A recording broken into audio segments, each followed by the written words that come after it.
Naruto, the rise of the Uzumaki Clan. Hello again, dear adventurers of the multiverse.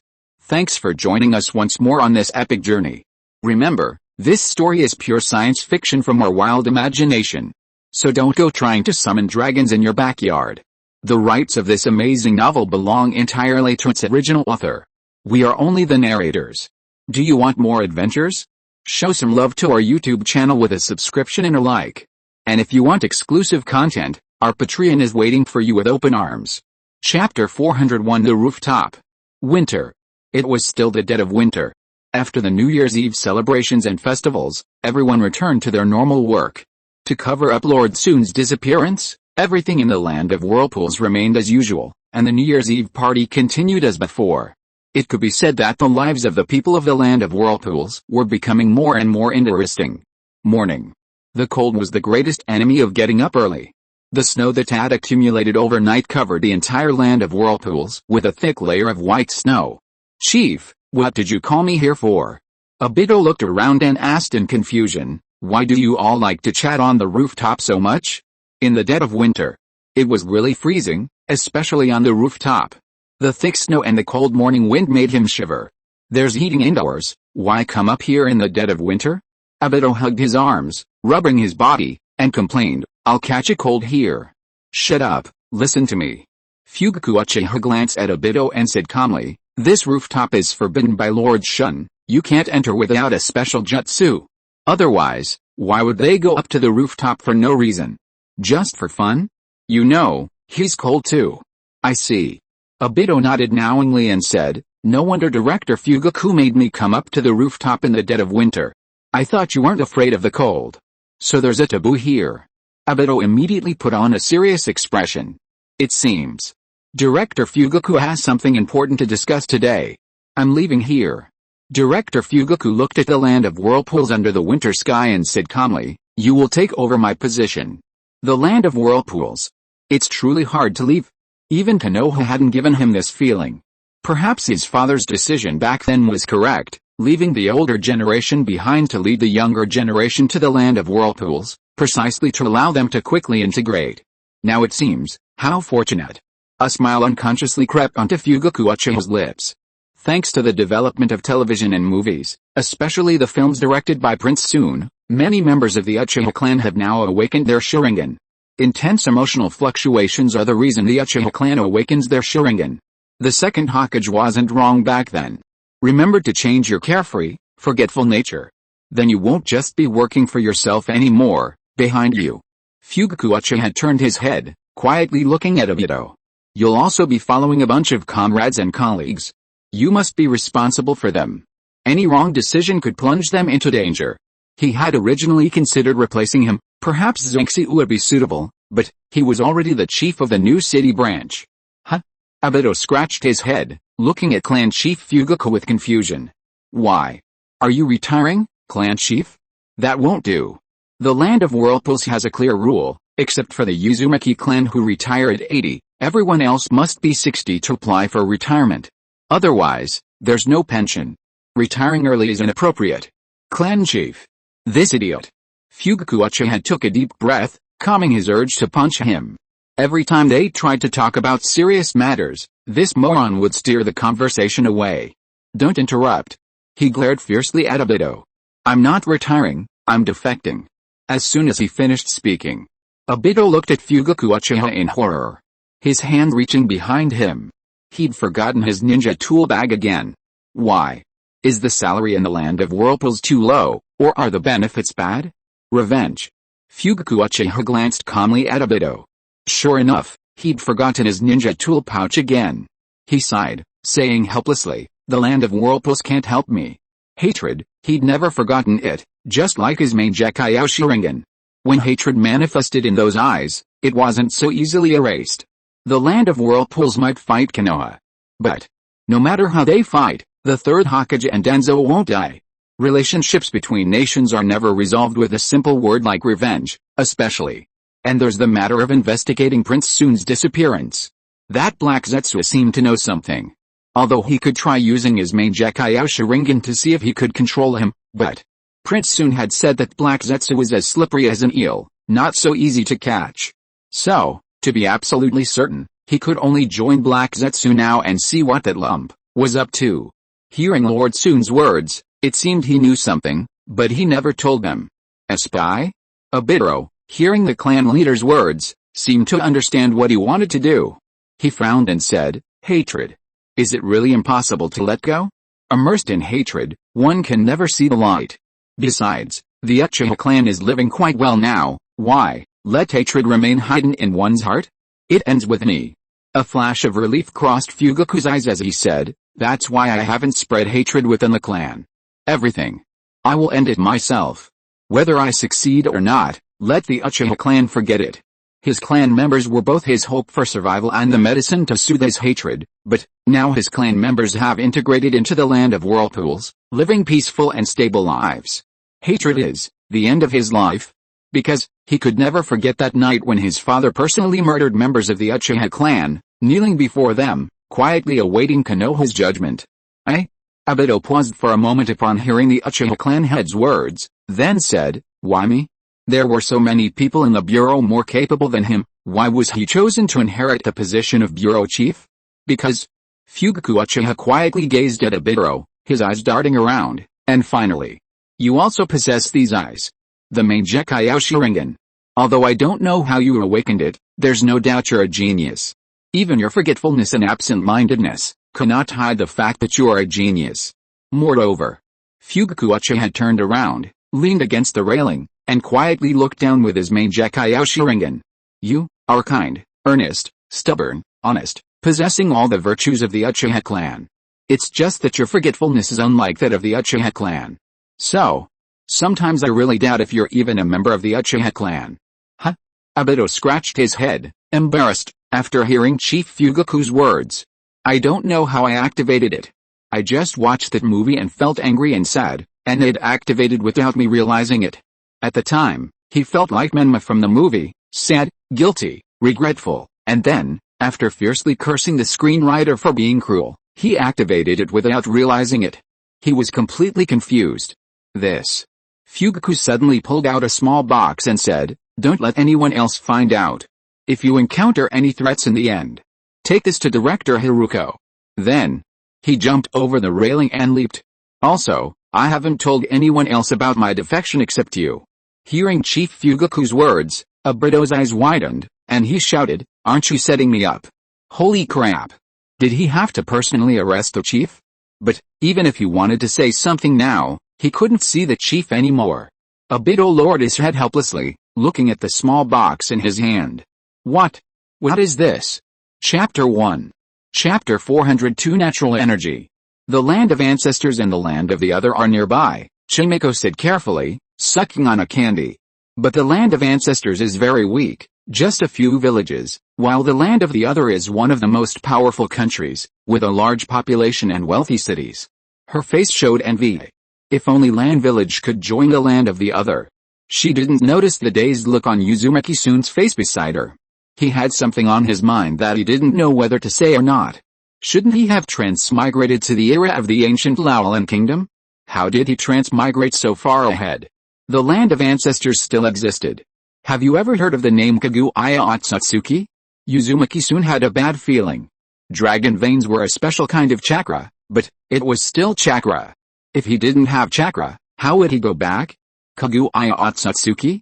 Chimiko looked at Uzumaki-san in confusion. I haven't heard of her. She shouldn't be from Land Village. And, the name sounded a little strange. Uzumaki-san hesitated for a moment, frowning, and said, have you ever heard of extraterrestrials coming here? You mean people who are somewhat pale, even their hair is white? Could it be that even? What about trees? Or is there a very tall tree here, reaching the heavens? If there were a chakra tree, he could find a way to travel back. Chimiko frowned her cute little brows, pondered for a moment, and said, it seems not. Where would there be people coming from the sky? Could they be gods? And a tree reaching the heavens? She looked at Uzumaki-san with a strange expression. How could a tree grow that tall? Uzumaki-san sighed inwardly. So that's how it is? He went too far. The extraterrestrials haven't come yet, and Kaguya Otsutsuki hasn't been bullied by the village chief of the small rural village of the land of ancestors, the infamous scum of the ninja world, The chicken of the land of ancestors. And he still couldn't go back. What's wrong?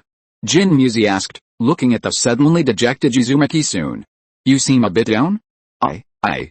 Uzumaki-san said sadly at a 45-degree angle, I can't buy a ticket home.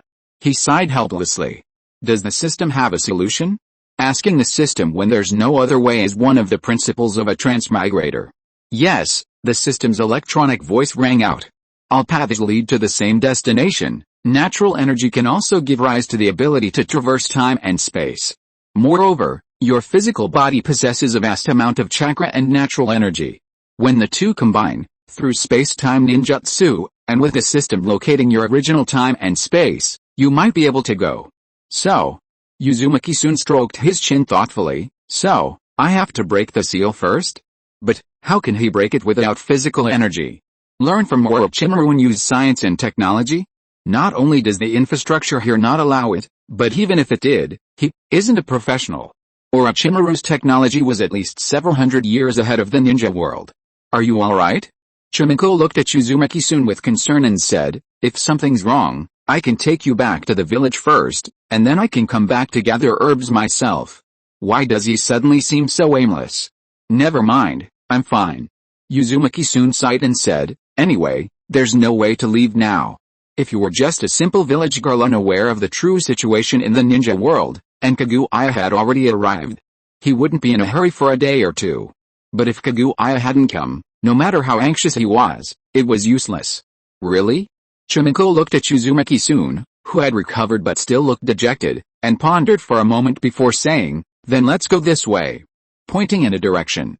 There are many medicinal herbs to gather over there every year. Let's go. Uzumaki-san shook his head and said indifferently, anyway, we haven't found our way, it's the same wherever we go. He shrugged and followed behind Chimiko. Thinking about these things now was useless. Uzumaki-san gazed at the surrounding scenery. Suddenly, he came upon a small grove of trees, stretching for hundreds of paces, with no other trees, fragrant grasses, and fallen petals. Such dense natural energy. Uzumaki-san suddenly felt the natural energy permeating his entire body, paused for a moment, and said, could this be a sacred place?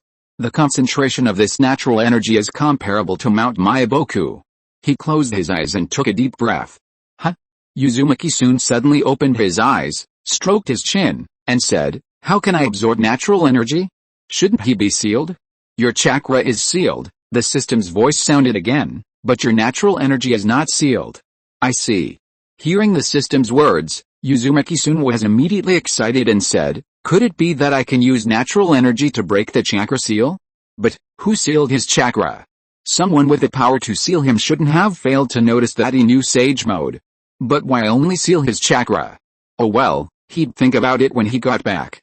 When we find the enemy, we'll give them a good beating, for being so cheeky. Soon, what's wrong? Jin Muzi looked at Uzumaki-san, puzzled. Why did you suddenly close your eyes? Oh, nothing. Uzumaki-san opened his eyes and smiled. I want to stay here for a while, you don't need to worry about me. Sage Mode is a special mode activated by a 1-to-1 ratio of natural energy and chakra to form natural chakra. If it's just pure natural chakra, wouldn't that be quite dangerous? Moreover, the Sage Modes of the three great holy lands all have local characteristics, they aren't Sage Modes exclusively for humans. After all, if you can't control it perfectly, certain characteristics will appear, and if you can't control it, you'll directly transform into the corresponding animal of Sage Mode. So, how can humans simply use natural energy? System, do you have one? Uzumaki-san asked. Exchange it for me. No. What a crappy system. Uzumaki-san sighed helplessly. It seems this time, he really can only rely on himself.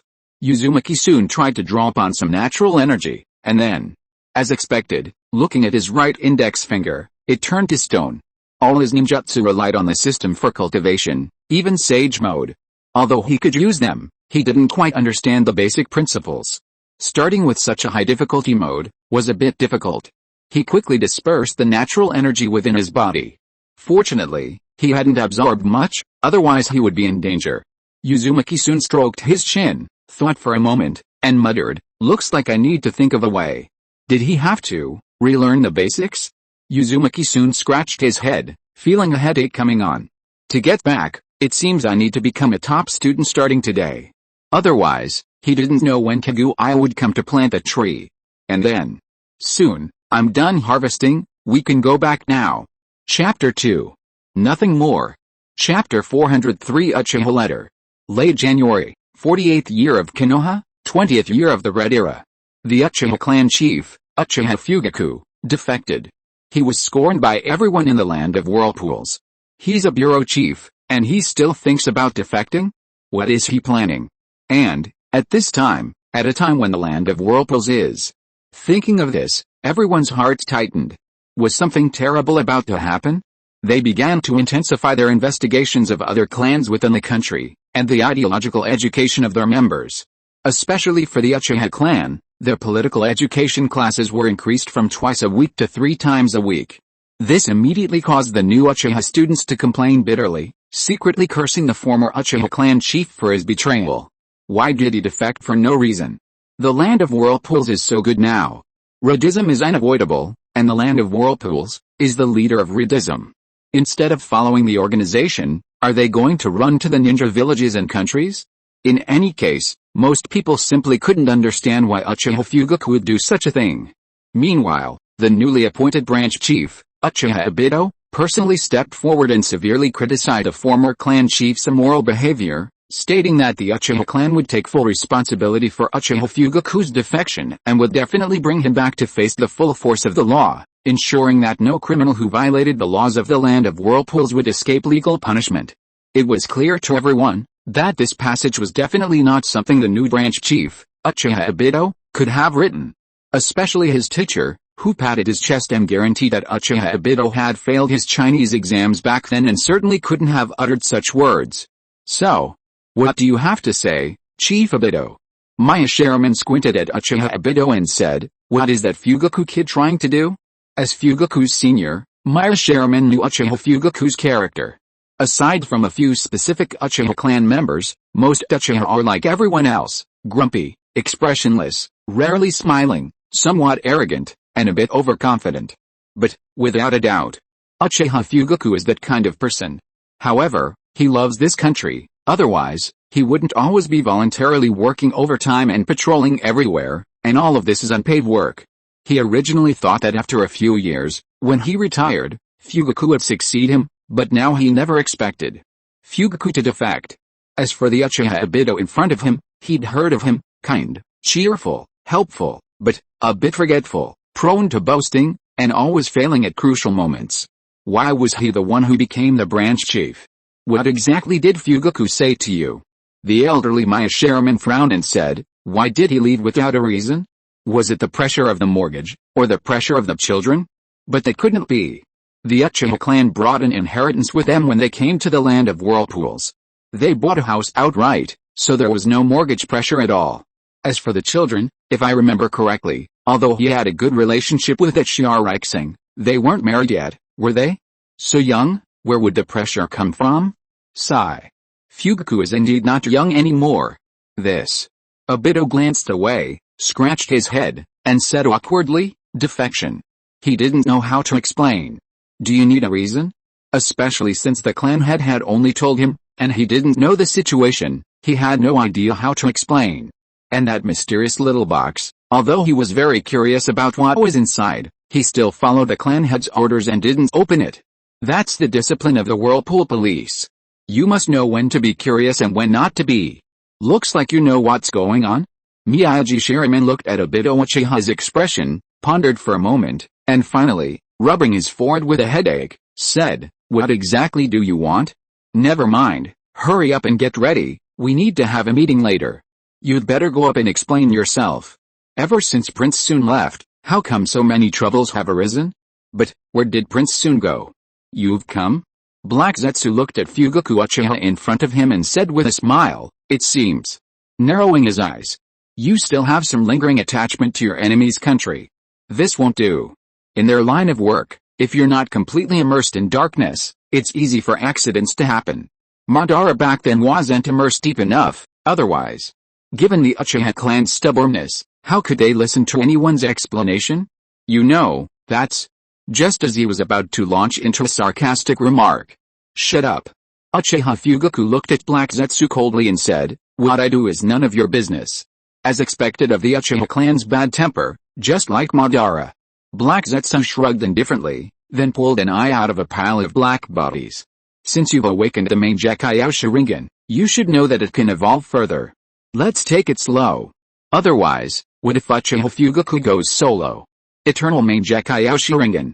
Uchiha Fugaku squinted at the single main Gekkai Sharingan eyeball in Black Zetsu's hand, paused for a moment, and murmured, "Fathers." He hadn't expected his father's eye to be on Black Zetsu, but why was there only one left? "That's right, your father also awakened the main Gekkai Sharingan." Black Zetsu nodded and said, "As for the other one, it's still with Konoha. Konoha's defenses are tight, Black Zetsu couldn't take it out.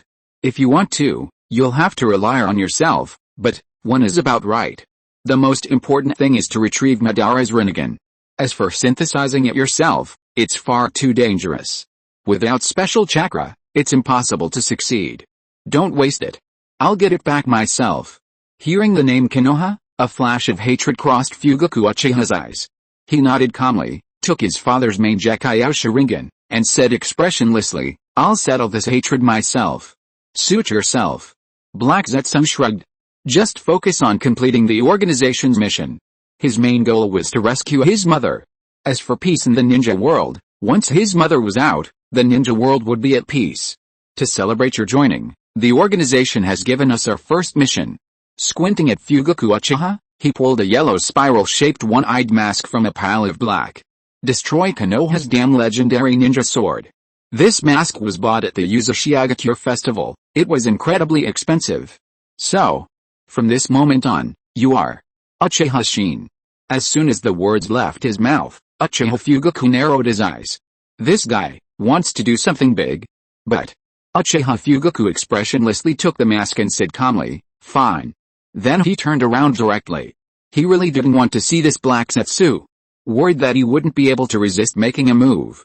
Now is not the time. However, Black Zetsu behind him kept his eyes narrowed as he stared at Uchiha Fugaku's back until he disappeared, then muttered, "Looks like I still have to be wary of this Uchiha Fugaku. He wouldn't be mistaken for that murderous gaze. This Uchiha really wants to kill him." Chapter 1. Chapter 404 Eternal Kaleidoscope. Fugaku Uchiha stared silently at the main Gekkai Sharingan in his hand. He wouldn't mistake that faint feeling of familiarity. This main Gekkai Sharingan truly belonged to his father. But why was it in Black Zetsu's hands? He knew nothing about Black Zetsu's situation, only that Lord Jun had mentioned it. He and Black Zetsu had worked together under Madara Uchiha, but later parted ways due to disagreements. However, Fugaku knew in his heart, things couldn't be that simple.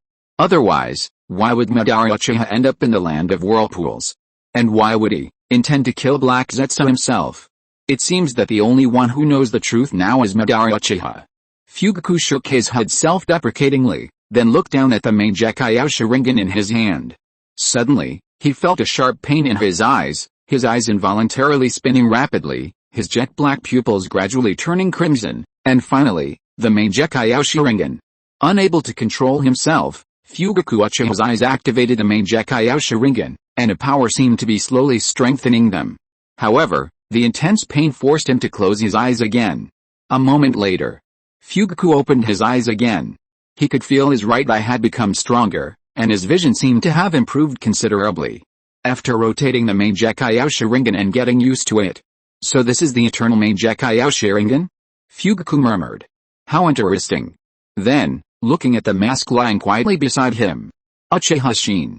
This was the man who led the Uchiha clan to leave Konoha and become members of the Land of Whirlpools. But he had known all along. Uchiha Shin was merely a disguise for Lord Soon. And, starting today, Fugaku Uchiha put on his mask, and a scarlet eye shone through it. "I am Shin Uchiha. Let's go down the mountain." Soon Uzumaki stretched and stood up, saying, "I've been here for several days, it's time to go down." Because he wanted to find a way to control this dense natural energy. Soon Uzumaki had spent several sleepless nights here, but he failed. This garbage system didn't even give him a hint, just told him to figure it out himself. If he had a solution, would he need the system? What a piece of trash. Soon Uzumaki sighed, muttering helplessly, "What use are you?" However, The system was already used to Uzumaki cursing it every now and then, so it simply ignored him. Jin Muzi opened her eyes, looked at Uzumaki, yawned, and said, "Can we finally go down the mountain?"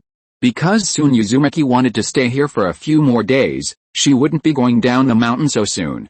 Anyway, it's normal for herb gatherers to stay on the mountain for a few days, although she'd never done it before, only heard about it. "Let's go." Whirlpool soon shook his head helplessly and said, "Actually, you don't need to stay here. You can go down the mountain first and come back to pick me up in a few days." A little girl actually staying with a stranger. Should I call you naive, or a fool? No. Jin Muzi pouted and said seriously, "Since I've accepted your payment, I will definitely take you down the mountain."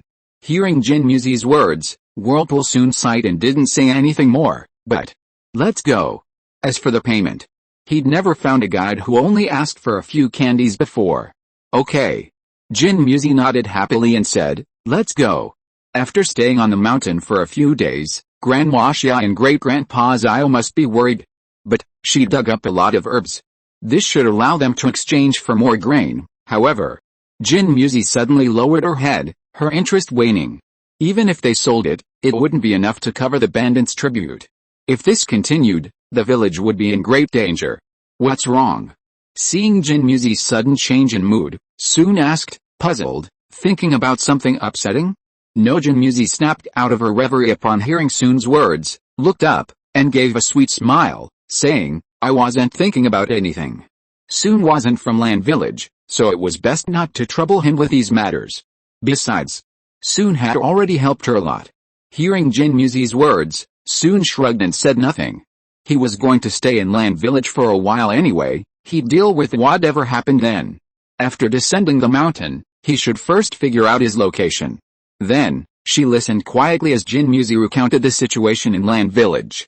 Although the village was poor, it was very kind, and the villagers were very hospitable. Grandma Xia and Grandpa Zio were the oldest people in the village, and everyone listened to them. The only problem was that Land Village had very little water. Then, she earnestly told Zuan Soon that they must conserve water, otherwise they would be disliked by the villagers. As she spoke, she lowered her head in frustration, saying that there wasn't enough food, and the villagers weren't getting enough to eat, especially in winter. If they weren't prepared for winter, people would starve to death. So, every now and then, the men in the village would go hunting in the mountains, but for some reason, the prey in the back mountains had started to decrease. Zuan Soon didn't interrupt, but listened quietly. A weak country might only have a single village and declare itself a nation, while a powerful country was so powerful that Jin Muzi didn't know how to express it in words, because she was uneducated. At the same time, weak countries relied on powerful countries for protection, and had to pay tribute every year, or they would be destroyed. In short, ordinary people are worse off than pigs and dogs, bought and sold at will like livestock, one layer upon another. It's truly a dark place. It's even worse than the Warring States period. Although the Warring States period caused widespread suffering in the ninja world due to the ninjas, with even 3 meals a day becoming a problem, darkness wasn't as commonplace as it is now. Everyone lives numbly like this. Perhaps this is the influence of feudalism and slavery. Uzumaki soon fell into deep thought. However, even so, most villages still hope to receive the protection of a great power. Yes, we're almost there. Chimiko pointed to the dirt road not far away and said, "After walking along this road, you'll see Land Village. I believe the villagers will welcome soon." He carefully touched the 3 candies remaining in his pocket. If they couldn't gather enough food, he would have his great-grandfather take them to sell. These candies are so delicious, they could definitely fetch a lot of money. Thinking of this, Jin Muzi felt a surge of joy. She had dug up so many herbs, made a friend, and gotten 3 candies. How lucky. It's just, she had eaten one of the candies. If she hadn't, she could have sold 4 candies for much more money. But it's not bad now, at least she still had 3. Then, carrying her little bamboo basket, she happily skipped and hopped forward. "Hurry up." She waved to Soon, who was still lost in thought behind her, and said happily, "If we can see Land Zhi." Before she could finish speaking, she turned around and pointed to a spot not far away. Jin Muzi suddenly widened her eyes, ignoring Soon behind her, and ran forward in a panic. "What's wrong?" Soon snapped out of his daze, looking at Jinmuzi running further and further away, and said, "Don't run so fast. Those tattered straw sandals, it's easy to slip and fall." Then, bang! Jinmuzi really fell to the ground, ignoring the fallen herbs, quickly got up, and continued forward covered in mud. Seeing this, Zuangwo soon immediately understood. Something had happened. He quickly looked up into the distance and saw. Thick smoke was spreading upwards, accompanied by flames that were still dazzling even in the evening. This was a fire. Chapter 2, Nothing More. If you are listening to this novel on a channel other than Fanfic World, it means it was downloaded and re-uploaded without effort. We warmly invite you to visit our channel, Fanfic World. There you will find the original version of this story and many other novels of various genres. We look forward to seeing you dive into a world of incredible novels. Chapter 405 Not Engaging in Production. Old Man. A burly, bald, middle-aged man with bare shoulders looked at the gray-haired old man he was holding, squinted, and laughed loudly. "Haha, I'll give you one more chance. As long as you gather the grain now, I'll let you go." Before he finished speaking, his eyes suddenly sharpened, and he lifted the old man high, staring at him fiercely. "Otherwise, I'll kill you all." Cough cough, "Sir, isn't there still more than 10 days? The old man seemed used to the situation before him, his eyes filled with sadness, but his face didn't show it. He still asked softly, "The grain harvest has dropped a lot recently. You're asking for far too much?" "Too much?" The bald, fat middle-aged man scratched his head, then revealed a sinister smile, saying, "I don't care what you do, as long as you gather what I need, everything will be fine. If you don't gather it, haha." He glared fiercely at the old man. "People will die. This world is like this, the rich take from the poor, nobles take from the commoners, powerful countries take from the backward countries, and if they don't agree, those are dead men. And he is the most powerful bandit within 100 miles, so he should take from these weaklings." Oh, the bald, middle-aged fat man patted his shiny forehead, seemingly remembering something, and laughed loudly. "That idiot who swung his knife at me back then, wasn't that your son?"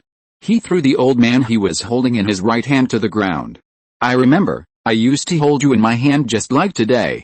A sinister smile appeared on his face, and the hideous scar on the right side of his face made his expression even more frightening. He looked disdainfully at the group of thin, sallow-faced villagers of Lansui village in front of him. Why isn't anyone coming up today?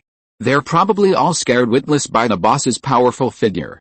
A henchman leaned over with a fawning smile and said, "After all, the boss punched that idiot's head and it just exploded. And then he spread his hands, pursed his lips disdainfully. And then he died. Haha. Calm down." An older woman, seeing that someone in the village was about to act impulsively again, quickly stopped them, whispering, "Don't be impulsive, we can't beat him." But Grandpa Zio, a young villager, said angrily, holding a wooden stick in his hand, "We can't possibly gather that much food. Since we're all going to die anyway, we might as well fight them. Anyway, I've had enough of this damned world." "Shut up," the old woman snorted coldly, still speaking in a low voice. "You don't want to live, but others do." Although she felt a little sorry for Zio Tai's plight, she knew that the best thing to do now was not to act rashly, otherwise, the entire Lansui village would be in great danger. Muzi hasn't come back yet, has he? No, he went to the back mountain to gather herbs a few days ago and hasn't returned yet. The young man's eyes were filled with worry as he responded in a low voice, "I hope nothing bad has happened to him." "It's good that he hasn't come back, it's good that he hasn't come back," the old woman said with a sigh of relief. "Otherwise, it would be terrible if you were discovered by those bandits. Just stay obediently in the back mountain until those bastards are gone, then come back. Please, don't come back now." However, the old woman looked at the bandits with worry in her eyes. Lamb Village really couldn't gather enough food for them. What should they do? Haha. The bald middle-aged man, still holding Ziote, laughed loudly. "Hurry up, old man, or you'll be going down to join your silly boy." The old man smiled ingratiatingly, saying, "Please forgive us for a few days, sir. We'll definitely be able to gather the food in a few days. There's really no way right now." A flash of worry crossed his eyes. A few days. It was impossible to gather enough. Lamb Village already had very little arable land, and on top of that, the soil was infertile and water was scarce. Gathering so much food was simply impossible. The villagers had been tightening their belts these past few days. However, a few days? The bald, middle-aged fat man touched his bald head and grinned menacingly. Impossible. He glanced at the old man in his hand, then at the villagers of Land Village in front of him. Bang! The bald, fat bandit slammed Xiao to the ground with all his might. He said viciously, "Give them a lesson. Do they really think we bandits listen to them?" As soon as he finished speaking. Yes. Hearing their leader's words, all the henchmen rushed in happily. Instantly. Damn it. The men of the village saw a group of people stealing the last bit of food they depended on for survival, and, smashing and burning. Their eyes widened in horror. This is their home. And if their last bit of food is stolen, they might starve to death. They will starve to death. Since that's the case, the young man roared, staring angrily at his great-grandfather, who lay on the ground covered in blood. Grandma Xia, let's fight. We're all going to die anyway, so let's fight. That's right, several men nearby echoed angrily. Let's fight them. If we're going to die, we'll kill them to avenge great-grandfather. Kill us? The bald, middle-aged fat man was stunned by the words of the emaciated villagers, especially their trembling hands holding the knives. They wanted to fight a bunch of bandits? Don't be ridiculous. Stepping on Xiaote's head, he laughed loudly. Anyone who wants to make a move, hurry up. Before he could finish speaking, Grandpa Xiaote. A clear, sorrowful voice rang out. Instantly, everyone looked to the side, and when they saw a pretty girl with long black hair running towards them, carrying a small bamboo basket. Damn it! Grandma Xia exclaimed in surprise. Why is Muzi back at this time? These bandits were. Leave here, Muzi. She quickly shouted to Jin Muzi, leave now. However, Grandpa Xiaote. Jin Muzi seemed not to hear him at all, running to the collapsed Xiaote with a worried and frightened expression, helping him up, and saying, Grandpa Xiaote. Seeing the girl suddenly appear before him, the bald middle-aged man narrowed his eyes, revealing a sinister smile, and said, Why didn't I see such a cute little girl last time I came? He glanced at the worried villagers of Lansui village in front of him. You should have said so earlier. If you had, I would have forgiven you for a few more days, as long as this little sister comes to me. A large, fat right hand reached out towards Jin Muzi, about to grab her, when, sizzle. Suddenly, a spurt of blood gushed out. The bald, middle-aged man's eyes widened in disbelief as he watched his entire right hand fly up, seemingly, leaving his body. I told you to slow down. Uzumaki soon turned his head helplessly, looking at the still crying Jin Muzi, and said, Alright, you almost got taken advantage of. Then, turning to look at the bald, fat bandit staring at him in terror, he flicked his spotless longsword, the tip still dripping blood. Are these the bandits you said didn't do any productive work, but loved to loot and burn? Luckily, he was well-rounded, good at taijutsu, swordsmanship, ninjutsu, and jinjutsu. Otherwise, without chakra, he wouldn't know what to do facing so many people. Chapter 1. Chapter 406. While it's not completely cold yet. This is how the world is. From some point onward, the strong have had the right to take anything from the weak, food, silver, family, and even, life. Everyone lives according to this pattern. The poor have no power to change it, and why should the strong try to change it? So, little by little, they get used to it. As for those who don't, they're basically all dead. The bald, fat bandit leader, whose arm had been severed, knew when he saw the red-haired youth before him, the roles had changed. Now he was the weak one, just like a few minutes ago when Lanzhi village faced a weakling like him, completely at the mercy of the strong. Thump. The bald, fat bandit knelt on the ground. Hugs. I'm sorry, sir, I didn't know this woman was yours. Begging for life is always the only right of the weak. However, whether or not to forgive you is the right of the strong. The bald, fat bandit lowered his head, a flash of hatred in his eyes when Uzumaki soon couldn't see him. If this samurai hadn't been so close, he would have had his men attack and kill him. He refused to believe this samurai possessed swordsmanship capable of taking on 100 men single-handedly. However, now, just you wait. You just wait. Given the chance, he would definitely make this samurai kneel and beg for mercy. Leave. Well, leave immediately, the fat bandit hurriedly said. We won't come back here to collect grain anymore. But, thud. Uzumaki soon plunged his sword directly into his heart, saying calmly, This isn't the land of whirlpools, we don't need prisoners for now. These villagers were too weak, even if he wanted to take them prisoner, he didn't have the time to guard them. He still needed to find a way back. You. The fat bandit stared in disbelief at the long sword piercing his heart, pointing at Uzumaki-san, and roared, Kill him. Did he really have the confidence to face his 100+ men? Otherwise, if he dies, he won't live either. He had barely finished speaking when his eyes rolled back and he collapsed to the ground. Good. The villagers of Land Village were stunned for a moment upon seeing this, then cheered, Well done. This scourge is finally dead. If it weren't for him, the villagers of Land Village wouldn't be starving. If it weren't for him, Grandpa Zio wouldn't. Looking down at Jin Muzi holding Grandpa Zio, the villagers were instantly enraged, roaring, Kill these bandits. Grabbing wooden sticks and machetes, they were about to rush forward to fight. Bang! Uzumaki-san kicked one of the villagers away, saying helplessly, Don't get in the way. He can't even hold a knife properly, yet he wants to fight? It's good enough if he doesn't get in the way. Then, raising his long knife, thud. One slash, one kill. Looking at the panicked bandits before him, Uzumaki-san shook his head disdainfully, muttering, They're not even as good as those cowardly bandits in the ninja world.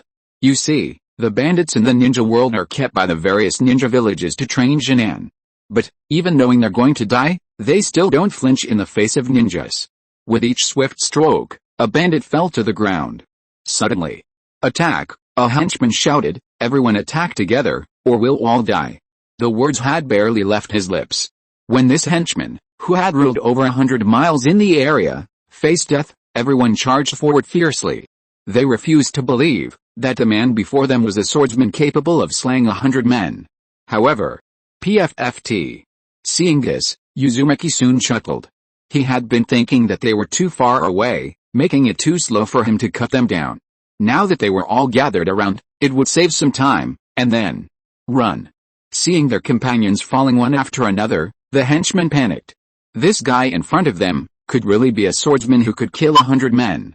They had no chance of defeating him. Although they didn't know why this swordsman had returned to such a remote and impoverished place, they didn't have time to think about it anymore. Escaping was the priority. PFFT.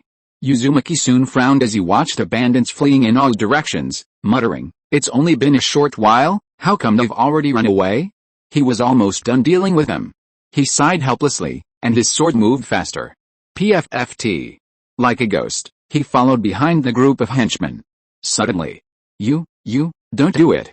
A crew-cut henchman, trembling, looked at Uzumaki-san in front of him, holding an old woman hostage, and said, Put down the knife, or I'll kill her. Seeing this, Uzumaki-san frowned. He had already told the villagers to keep their distance, so why were they still being held hostage? He sighed, raising his knife. If you don't put down the knife, I'll. The henchman, seeing that Uzumaki-san still dared to hold the knife, quickly put the knife to the old woman's neck, saying in a threatening but cowardly tone, I'm really going to do it. Okay, Uzumaki-san sighed and said, Put it down. As soon as he finished speaking, he threw the knife into the air, and then, thud. Before anyone could see it, a shuriken pierced straight into the henchman's forehead, and Uzumaki-san immediately grabbed the long sword that was about to fall to the ground. I am a ninja, not a samurai. The Uchiha throwing technique was quite useful. Thud. Shuriken and kunai were thrown continuously. Yay, Before he could finish speaking, a kunai pierced his heart. Then, under Uzumaki-san's full force attack, all the henchmen lay on the ground, their bodies covered in blood. The villagers of Land Village stared at Uzumaki-san in horror at this scene. This samurai lord wouldn't have killed them all, would he? It's terrifying. However, seeing that they were all dead, Uzumaki-san flicked his longsword and carefully tucked it away. This longsword, along with those shuriken, were all temporarily obtained from the system. There was no other way, he couldn't use ninjutsu or genjutsu, so now he could only rely on swordsmanship.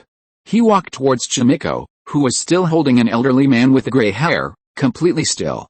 What's wrong? Uzumaki-san lowered his head, looking at Chimiko with tears in her eyes, sighed, and said gently, I've wiped out those bandits. Dead. Chimiko looked up at Uzumaki-san, tears immediately falling, and cried out, Grandpa Koda is dead. Uzumaki-san looked at the old man Chimiko was holding. Indeed, at such an old age, how could he possibly survive with his head blown open? If he knew medical ninjutsu and could also use chakra, he might be able to try, but now. That's right. Uzumaki soon suddenly remembered something, took out a bottle of green stuff from the system, and said, "Try this, maybe it will work." He almost gave up the land of whirlpools divine medicine. He touched the old man's body. Not completely cold yet. Then, he skillfully rolled up the old man's sleeve and inserted a needle filled with life-saving medicine. He also exchanged some first aid knowledge. As for what happened next, well, that was up to fate, given the appalling medical conditions here. The surrounding villagers, while curious about what the red-haired youth was doing, dared not approach. After all, the bandits lying on the ground were all killed by this seemingly kind-looking samurai. It was terrifying. Chapter 2, that's all. Chapter 407 Ninja Sword. It's just a special ordinary ninja sword. A researcher with short black hair, wearing a white lab coat, shook his head as he examined the data. It's impossible for it to possess such power. But the fact is, anyone who uses it displays immense power. A researcher with long brown hair sighed helplessly. You've probably heard about the area around the land of whirlpools and a small village within the land of fire. The entire world was frozen. And this immense power all emanates from this ninja sword. Impossible, impossible. The researcher with short black hair stroked his chin, frowning in deep thought. Finally, he concluded that his judgment was correct and said, "I still think it's impossible." After thousands of experiments and analyses, the results all indicated that the ninja sword wasn't that powerful, and the data before him couldn't deceive him. How about we take the ninja sword apart and see? As a researcher, his curiosity to explore unsolved mysteries was burning fiercely. No way. The brown-haired researcher helplessly spread his hands and said, "It's worth billions. What if something goes wrong if we dismantle it? The higher-ups would skin them alive. And I heard it's because of the soul." He pondered for a moment and said, "They say this sword possesses a sword spirit. Only by awakening the sword spirit and gaining its approval can one obtain unparalleled power. So, the sword is so weak now because of its soul?" The black-haired researcher sighed helplessly and said, "I think perhaps it's because its owner was too powerful. Otherwise, why haven't they discovered anything strange about such a powerful ninja sword after studying it for so long? So, we need to look at the problem with the materialist dialectical view of scientific development. They're just deceiving us." This. The brown-haired researcher pondered for a moment after hearing this and said, "That's possible, but such powerful strength? It's really too unbelievable." "It's better than saying a ninja sword has a soul," the short-haired black-haired researcher said irritably. "I think that's even more unbelievable." Just then. Beep. A sharp, piercing alarm blared in the research institute. The two researchers exchanged a glance, then simultaneously exclaimed, "Enemy attack!" A joint research institute of the three great ninja villages? Fugaku sneered, muttering, "How laughable." As a high-ranking official of the land of whirlpools, he knew what this legendary ninja sword was all about. Wasn't it just the scientifically produced ninja sword that the land of whirlpools had already mass-produced? Especially knowing that Uchiha Shin and Pain were both prints soon, needless to say. This whole charade was for the five great ninja villages. Those people probably already had suspicions, but dared not continue to doubt. After all, they'd spent so much money, watched so many shows, waiting for the value to rise, and then someone suddenly told them they were going to lose money, and lose everything. Would you believe that? They must think someone is spreading rumors, and they want to kill him, then wait for the value to rise. Especially Konoha. They haven't even paid off their debts to Kurigakure yet. If they hear it's false now, they probably won't be able to collect the debts. Uchiha Fugaku easily infiltrated a research institute established by the three great ninja villages in the Land of Rain. Last time, Yohiko also sent a message back to the Land of Whirlpools, saying that the three great ninja villages had established colonies in the Land of Rain, making it difficult for him to truly unify the Land of Rain. He asked what they planned to do. But by then, Lord Jun was already gone. It's a good time to destroy the research institute of the three great ninja villages here, so that Yohiko can act more easily. However, before long, the defense ninjas of the five great ninja villages stationed here reacted quickly and arrived here. Looking at the yellow spiral mask in front of them, and those Mangekyou Sharingan, they widened their eyes, staring at the intruder in disbelief. Ganlin. Did the third Tsuchikage say that Uchiha Shin was Uchiha Madara? Then who exactly is this person in front of us? Uchiha Madara is long dead. There's a statue and a monument to him in the land of whirlpools. You, who are you? A Konoha ninja stepped forward, his eyes narrowing, and said in a low voice, "What are you doing here?" HMPH. Uchiha Fugaku, wearing a mask, scoffed dismissively at the Konoha ninja's question, saying calmly, "What do you think I'm doing here? How the hell should I know?" The ninja, who was originally about to curse inwardly, seemed to remember something. His face filled with fear and uncertainty as he looked at the masked Mangekyou Sharingan. If he really was Uchiha Shin, then, the legendary ninja sword. He came here for only one purpose, to obtain the legendary ninja sword. Anbu, take the ninja sword and leave. The Konoha ninja quickly turned to the masked, short-haired ninja beside him and shouted, "You absolutely must escort it back to Konoha." Understood. The short-haired ninja nodded, then looked at the Anbu ninjas with him and said, "Move." The Iwagakure and Tsunagakure ninjas nearby exchanged glances and nodded slightly upon hearing the Konoha ninjas' conversation. At a time like this, when else would they take advantage of the chaos? There's never true friendship between ninja villages. Since that's the case, why not take this opportunity to bring the ninja sword back to their own village?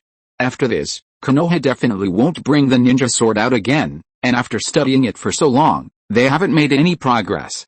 If they bring the ninja sword back to their village now, and if a ninja from their village manages to awaken it, their village will definitely become the strongest.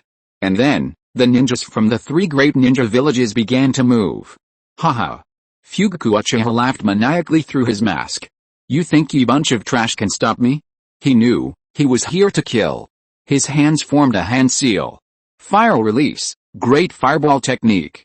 The Uchiha clan's signature, ineffective fireball technique erupted. Instantly, the narrow space became even hotter. Get out of the way, a Konoha ninja shouted. Hurry up. This was a legendary powerhouse. Especially those legendary eyes. Even the third Hokage probably couldn't defeat him. The words had barely left his lips. Everyone unleashed their defensive ninjutsu to resist the attack. Boom. A deafening roar followed, and as the dust settled. PFFT. A Konoha ninja stared in disbelief at the kunai embedded in his chest. The first one. Fugaku Uchiha drew his ninja sword, muttering calmly, I don't need so many to go back and deliver the message. The rest, well, they'll lost a. Chapter 1. Chapter 408 Impact. In early February of Konoha year 48, the 20th year of the Red Era, the research institutes of the three great ninja villages in the Land of Rain were completely destroyed. A massive fire raged, causing countless deaths and injuries, with only 2 or 3 ninjas escaping. Suddenly, the name of the one-eyed masked Mangekyou Sharingan man spread throughout the entire ninja world once again. Especially according to the surviving ninjas, that day, a ninja sword worth billions was destroyed. It snapped in two with a crack.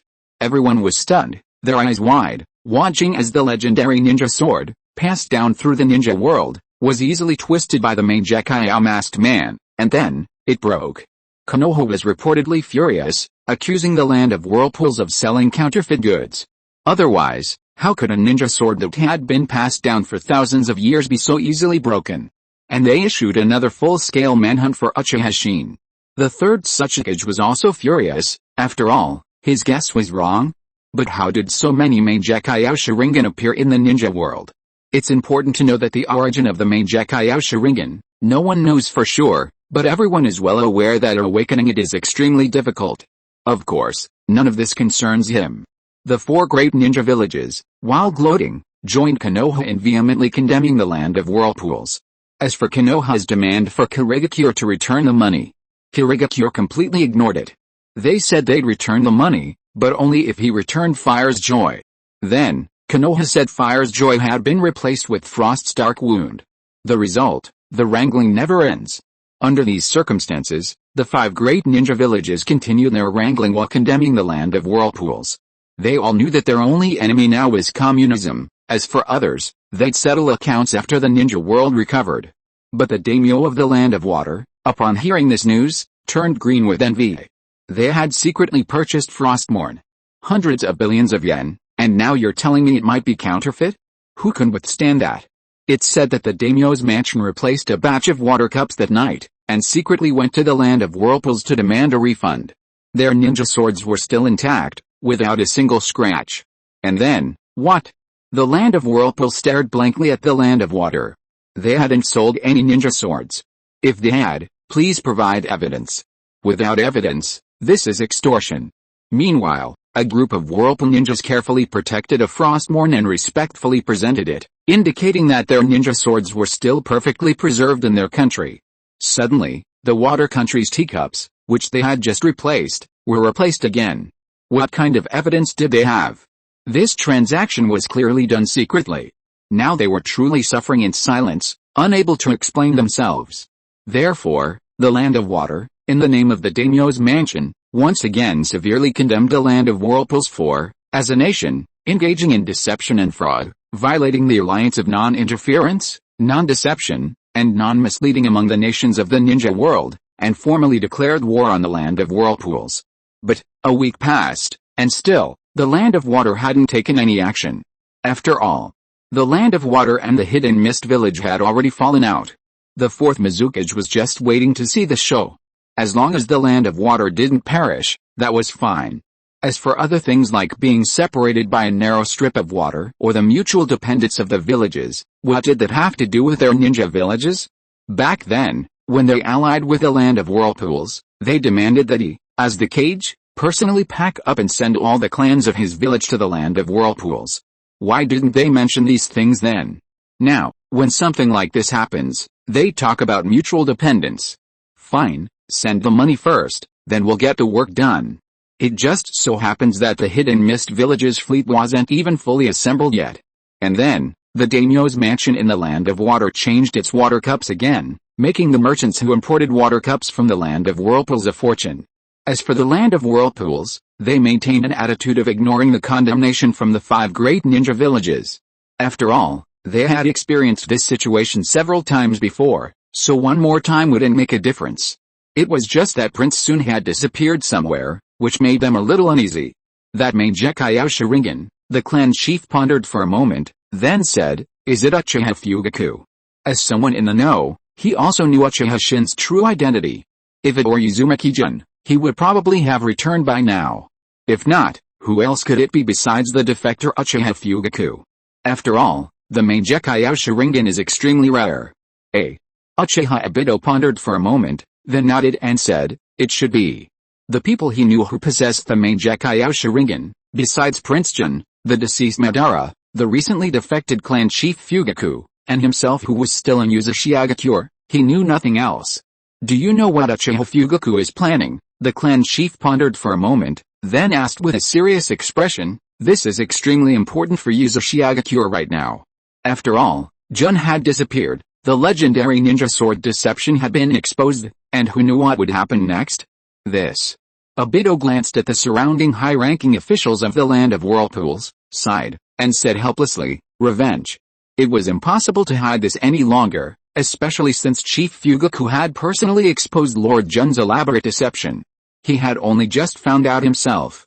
He was utterly shocked. So the legendary ninja sword that had caused such a stir in the ninja world actually originated in the land of whirlpools? Therefore, Lord Jun's strength was already unmatched in the ninja world, probably even stronger than Madara's. So where exactly did Lord Jun go? And to investigate the news of Lord Jun's disappearance, Obito said helplessly, spreading his hands. "Chief Fugaku told me that Black Zetsu might know where Lord Jun went. Is that so?" The chief nodded, lost in thought, sighed, and said, "His unauthorized actions have already violated the laws of the land of whirlpools." Just that black blob? Little Jun did know something, but he hadn't said it aloud. So, they were all completely bewildered. "Can't we just arrest that Black Zetsu?" "No." Obito shook his head and said, "According to the clan head, Lord Jun said that Black Zetsu is too slippery and not so easy to catch. So, to be on the safe side, clan head Fugaku decided to stay by his side and investigate Lord Jun's whereabouts, and to see what that Black Zetsu is up to. Otherwise, he would have agreed with the Uzumaki clan head to arrest that black blob. After all, being completely black, it's obvious he's not a good person." Sigh. The clan head sighed and said helplessly, "Since that's the case, let's prepare for full-scale war." Now it seems, war is indeed about to break out again, Especially when the news of Lord Jun's disappearance spreads throughout the ninja world, then, the situation will be even more dangerous. And there's this black Zetsu lurking in the shadows. Who knows what will happen? Uchiha Madara. The clan head murmured the familiar name, then looked up at Obito and said, if Uchiha Fugaku sends any further news, report it immediately. Any news right now is extremely important to the land of whirlpools. At the same time, have Yahiko quickly resolve the situation in the land of rain. If war breaks out, and the land of rain can act as an ally, the situation won't be too chaotic. And then there's the land of hot springs. Have Hibiki manage the land of hot springs well, any voices of resistance must be silenced immediately. His eyes narrowed as he looked at the surrounding high-ranking officials. The land of whirlpools must now race against time to unify all forces. Chapter 2. Chapter 409. Perhaps I changed the ninja world from the very beginning. Early morning. After killing so many people a few days ago, the people of Land Village now respectfully call him master whenever they see him. So, these past few days, apart from Jin Muzi who can converse normally, everyone else trembles with fear whenever they talk to him. They're terrified. Looking at the thatched hut in front of him, Uzumaki soon sighed helplessly. Back in the day, even the sage of six paths could live in a tattered tent or an old wooden house, but after he transmigrated, he could only live in a straw hut. But there was no other way. Last time, all the straw huts in Land Village were burned down, and after the reconstruction, Uzumaki-sun's hut was already considered the best. Especially for a group of villagers who hadn't had enough to eat and were dressed in tattered burlap clothes like refugees. How could they think about anything else when they couldn't even get enough to eat? So, seeing their sincere and fearful faces, Uzumaki-sun obediently settled into the flea-infested thatched hut. Let's go up the mountain and check the situation first, then continue our research on natural energy. Sun stretched, casually extinguishing the mosquito coil he'd specially redeemed from the system, and muttered, I wonder how the land of whirlpools is doing now. Just then. Master. Master. Jin Muzi entered, her face filled with hesitation and worry. She bowed respectfully and said, Grandpa Zio has woken up. Last night, she'd overheard Grandma Xia and the other villagers talking. The handsome, red-haired young man before her was a very powerful warrior, capable of being granted a noble title. Therefore, she was told not to address him carelessly, but to respectfully call him master. And she'd also witnessed him killing over 100 bandits. Soon. Master's power must be immense. So, although Jin Muzi was a little uncomfortable, she still listened to Grandma Xia and the others. My lord? Uzumaki-sun paused for a moment, then smiled and said, just call me Sun. He had never been called my lord before, he was always addressed as Prince Sun or Sun. As for my lord. Regardless, this simple little girl in front of him was a friend who had guided him on his journey. But Jin Muzi looked at the smiling Sun before her, and her own face unconsciously revealed the same sweet smile as a few days ago, saying, Sun. She still wasn't used to calling Sun my lord. Has the old man woken up? Uzumaki-sun nodded and said, take me to see him. To be able to survive in this environment, it seems the life-saving potion from the land of whirlpools is truly effective. Okay. Upon hearing this, Chimiko said happily, Grandpa Zio was originally coming to thank you in person, but I stopped him. She immediately realized she'd said something inappropriate, stuck out her tongue, and seeing that Sun wasn't angry, she breathed a sigh of relief. Because Grandpa Zio is still a bit immobile, that's why It's alright. Sun waved his hand and smiled, I don't care about these things. In the land of whirlpools, he was always up to no good, taking leave whenever he had a spare moment, so why would he care about such things? Therefore, these things, he didn't care. Did he see Madara and Kokuzu constantly calling him brat? Sun followed behind Chimiko, looking at the still ruined land village, and shook his head helplessly, saying, couldn't you build houses made of wood and mud? That would be sturdy and comfortable. Why not take advantage of this reconstruction to build wooden houses instead of being so fixated on thatched huts? Huh? Jin Muzi, who had been talking about recent events, snapped out of her reverie upon hearing Sun's words and asked, Sun, are you talking about the wooden houses in big cities? Maybe. Sun thought for a moment, nodded, and said, why don't you build them? He didn't know what wooden houses in big cities were like, but they were all wooden houses, so they shouldn't be too different.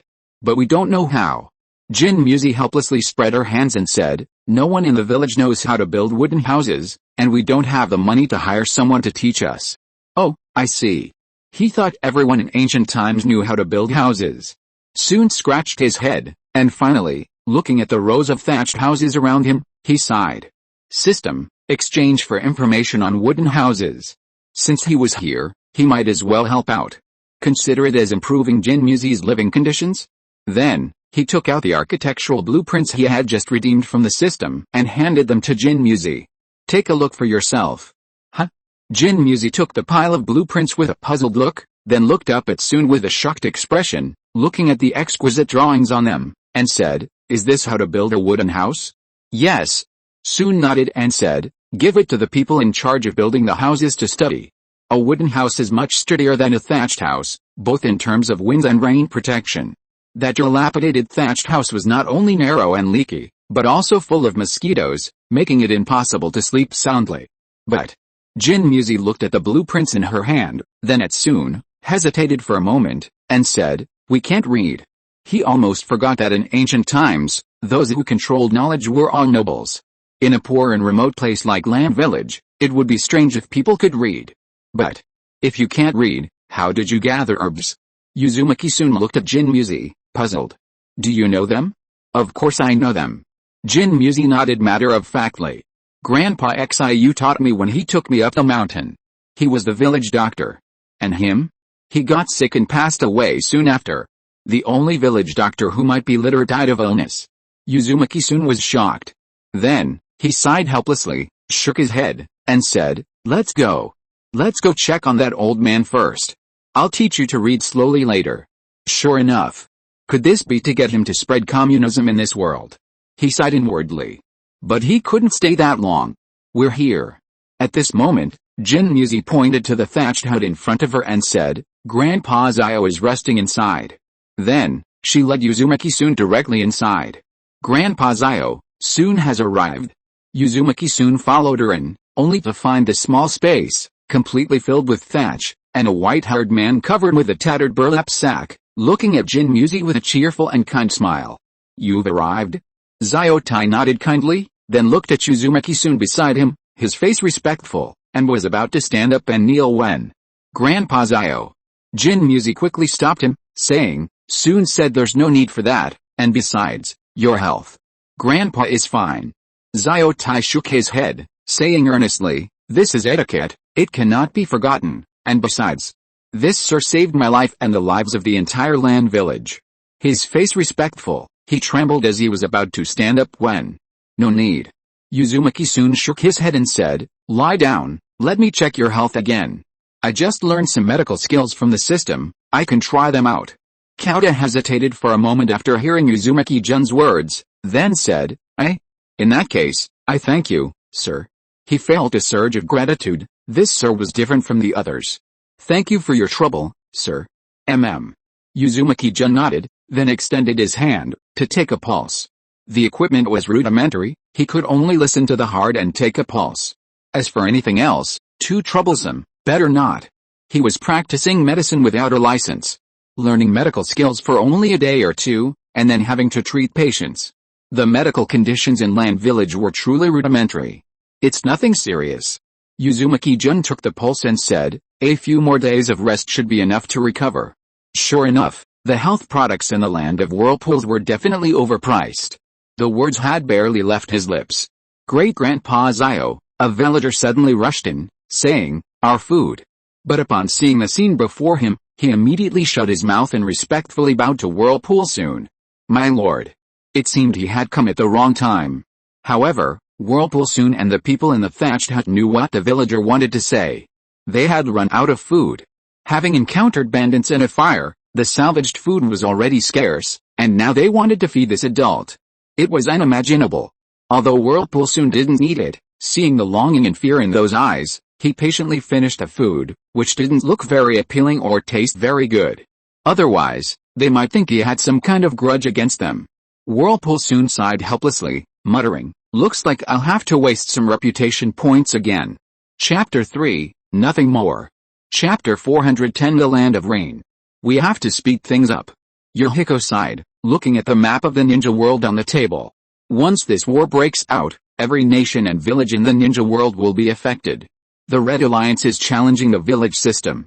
The seeds of war have already been sown, it's just a matter of when it will erupt. And then, it will be the time for the major nations and villages to truly choose sides. They will either reform and become members of the Red Alliance, or maintain the one country one village system. These are the only two choices in the ninja world now. Therefore, remaining neutral is often more dangerous. Have the refugees started to be gathered? Yohiko looked up at Kyosuke beside him and said, "You must know that these are the hope for the future development of the Land of Rain. Especially the children. With education, they will become the backbone of the Land of Rain in the future." Yohiko had already decided that after the war, he would send these children to the Land of Whirlpools to receive advanced communist education. "They've been brought in," Kyosuke nodded, saying, "As per your orders, Chief, we've already begun having people lead them in clearing wasteland, building houses, and planning the layout." Looking at the serious-faced Yohiko before him, Kyosuke couldn't help but sigh. Back then, he only wanted to gather a large group of ninjas to overthrow the rule of a megacure in one fell swoop. Therefore, he completely ignored these people suffering in the Land of Rain. On one hand, there might have been a shortage of food, and although he was reluctant, he had to ignore it for the sake of the bigger picture. On the other hand, his perspective on social classes hadn't changed.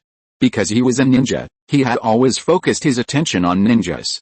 At that time, he was full of limitations. But the supplies sent by the Land of Whirlpools are almost used up. Kyosuke hesitated for a moment before saying, "The seeds we just planted will probably take several more months to harvest." "I see." Yohiko pondered for a moment after hearing this, and said, "I'll have the Land of Whirlpools send more later." Now that the communication satellite has been launched, and in order to maintain smooth communication, he has also set up a base station in the Land of Rain, so, anything can be solved with just a phone call, and there's no need to keep a carrier hawk or dog like before. Of course, some ninja villages in the ninja world are still in this situation. Seeing that Kyosuke seemed to have something to say, Yohiko smiled and nodded, saying, "Actually, there's no need to feel guilty. This is all a trade between the Land of Rain and the Land of Whirlpools. The Land of Rain's steel is used to exchange for supplies with the Land of Whirlpools." "Chief, that's not what I'm thinking about." Kyosuke shook his head and said, "As long as it brings peace, stability, and a life where we can eat and dress warmly to the Land of Rain, it doesn't matter to me who rules the Land of Rain." That's why they recognized an official from the Land of Whirlpools as their leader, because they had experienced far too much. The Land of Rain has never had a moment of peace since its founding. Foreign invasions, internal strife, and when he thought that a demigod of the ninja world had appeared in the Rain Village, the Land of Rain could finally unify and usher in peace, but he never expected it would be even more chaotic than before. Because of this, the people of the Land of Rain yearn for peace more than anyone else. "We've done nothing, yet we've demanded from the Land of Whirlpools." Kyosuke thought for a moment, then decided to speak up. "This can't last. It's not just about demanding." Yohiko patted Kyosuke's shoulder, a smile on his face, and said, "The Land of Rain uses steel in exchange, so don't think about these trivial things. If you have time, use your cement to pave a road for the construction team. Although it's a small amount." "Yes, boss." Kyosuke heard Yohiko's words and quickly straightened his back, saying, "I'll go now." Then, he turned and walked to the door, but hesitated for a moment, turning back to look at Yohiko. "Boss, after the events in the Land of Rain are over, will you return to the Land of Whirlpools?" "Of course." Yohiko paused for a moment after hearing Kyosuke's words, then smiled and said, "The Land of Whirlpool still needs me." His face held a nostalgic look. From the time a group of Whirlpool ninja broke down his door and took him away, his fate had long been intertwined with the Land of Whirlpools, a megacure. "Chief, are we really not going to send ninjas to eliminate that organization?" And a megacure ninja asked worriedly. "That organization is growing bigger and bigger. It has already become a threat to Megacure's dominance. If we don't take action soon, it will definitely become a major threat to Megacure in the future." "Ahem, it's alright." The elderly Hanzo of the Salamander coughed weakly twice and said, "The situation is unclear right now, it's not the time for a Megacure to intervene." "But..." And a Megacure ninja hesitated upon hearing his leader's words, saying, "If this continues, a Megacure will..." Before he could finish, "Shut up." Hanzo of the Salamander looked up at the Megacure ninja. His hair was gray, and even the gas mask couldn't hide the wrinkles on his face.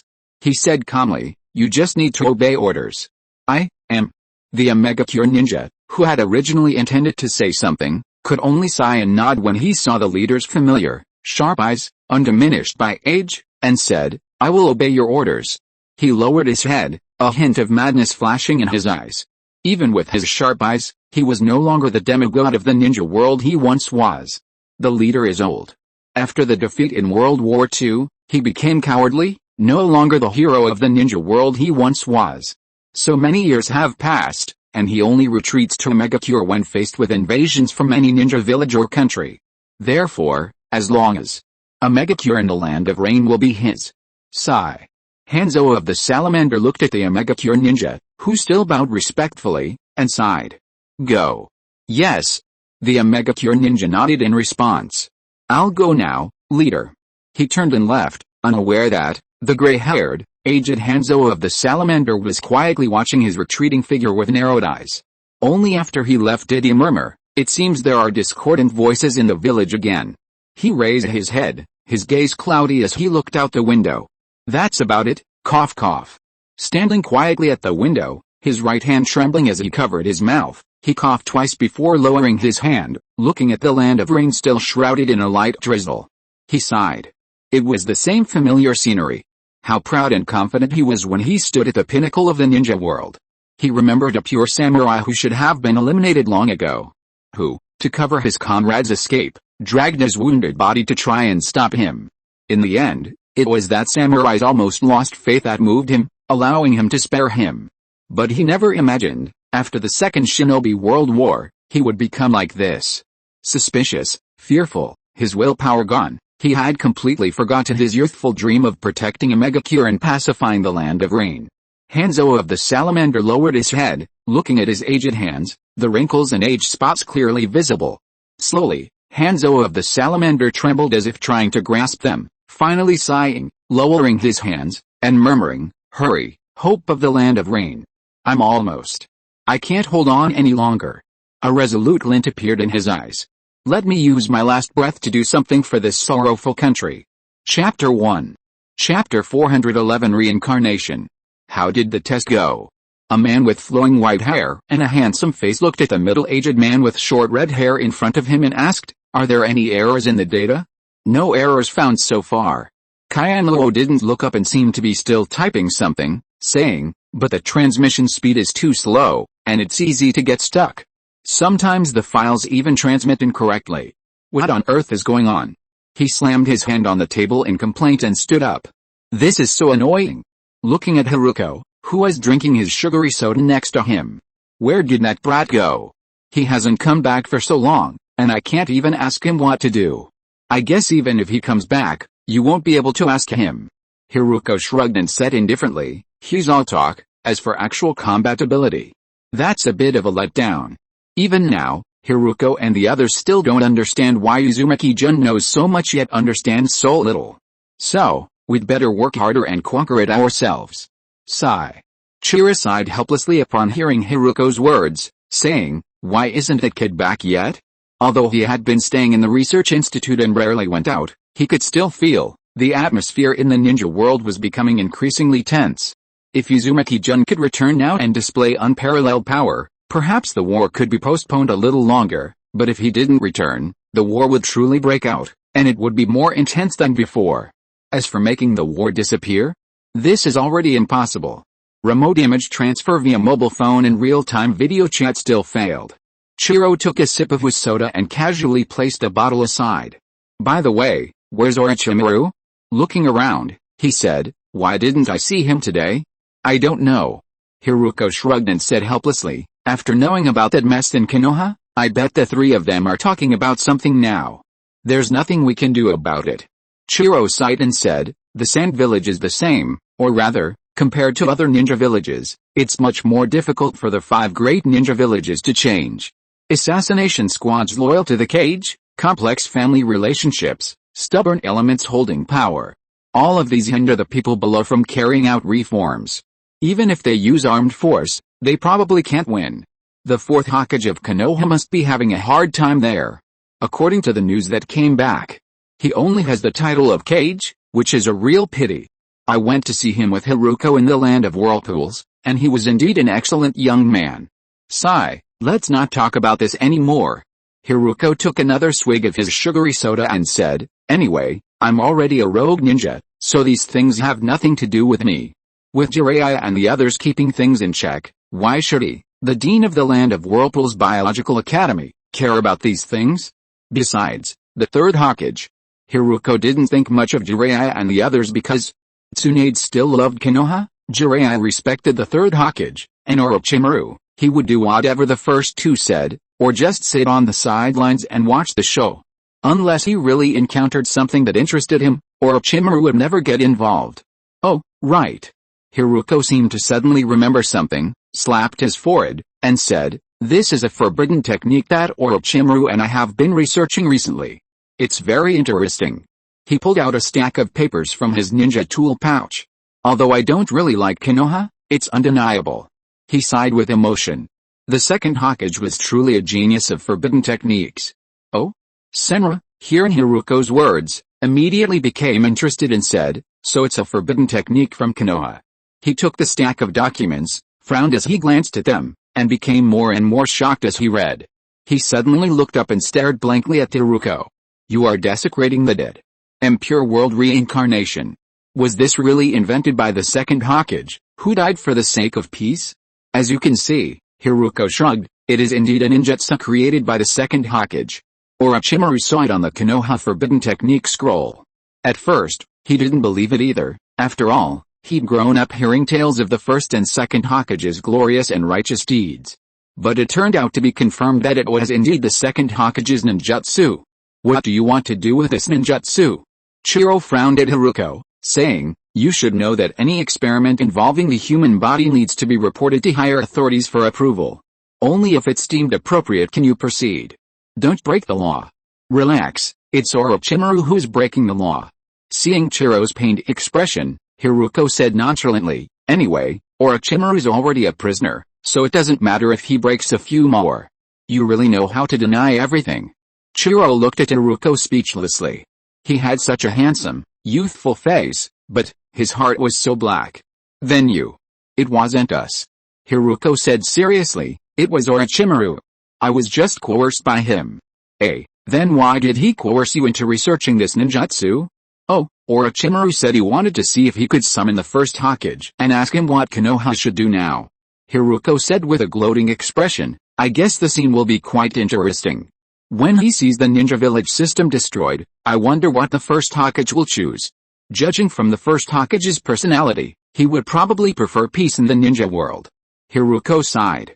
Actually, Orochimaru originally researched this ninjutsu to let Tsunade meet Naoki, but now it seems it's probably unnecessary. Since he's forgotten, why bother to awaken him? Orochimaru probably saw that Tsunade was doing well in the land of whirlpools, and finally decided to forget about it. But this time he's dragging him into researching it again. Haruko just can't understand it. Summoning the first Hokage and all that, it's all just an excuse. Because he knew Orochimaru would never do something so pointless. And, hearing Haruko's words, Chiro paused, sighed, and said, perhaps it wouldn't be bad to investigate? Now that Prince Jun is missing, and the only ones who know the truth about the ninja world, and what that mysterious Black Zetsu is up to, are that brat and Master Madara. So, if we ask the homeroom teacher, perhaps we can find out what Uzumaki-jun is doing? You want to? Haruko squinted at Chiro, nodded, and said, I think feasible. That's right, it's all because of that Uzumaki-jun. If it weren't for searching for him, everyone wouldn't have gone through so much trouble. So, Orochimaru, someone's already jumped into this pit for you. Chapter 2. If you are listening to this novel on a channel other than Fanfic World, it means it was downloaded and re-uploaded without effort. We warmly invite you to visit our channel, Fanfic World. There you will find the original version of this story and many other novels of various genres. We look forward to seeing you dive into a world of incredible novels. Chapter 412 Ordinary Days. This natural energy is just too difficult to control. Soon Uzumaki sighed helplessly, feeling the natural energy surrounding him. He murmured, no wonder chakra eventually became the mainstream. Just like the principle of Gresham's law, nobody cares whether something is good or bad, as long as it can do what it wants, then, it's good money. Chakra can do exactly what natural energy can do, and it's easier to learn and control. I wonder if anyone can control natural energy right now? Soon Uzumaki stroked his chin, lost in thought. According to the anime, even the Sage of Six Paths, after traversing the entire ninja world, only found one toad who knew Sage Mode, and it was Sage Chakra. The rest were basically just ordinary, poor laborers. So, did those who knew Sage Mode go into seclusion, or has Sage Mode not yet appeared? After all, in the 1,000 years of Mount Myaboku, there was only one old toad who called himself the Toad Sage. Soon scratched his head in exasperation and sighed. It's not even possible to reverse the process using the Sage Mode of the three sacred lands. He wondered if Hugo's clan still existed. If they did, perhaps they could gain some inspiration from them. Although Hugo would become monstrous after absorbing natural energy later on, it's still better than having no clue at all now. Does the system possess the Hugo clan's physique? Yes, but it's useless to the host right now. It's just a special Sage Mode. When combined with the natural energy, it still forms Sage Chakra. The system's electronic voice sounded.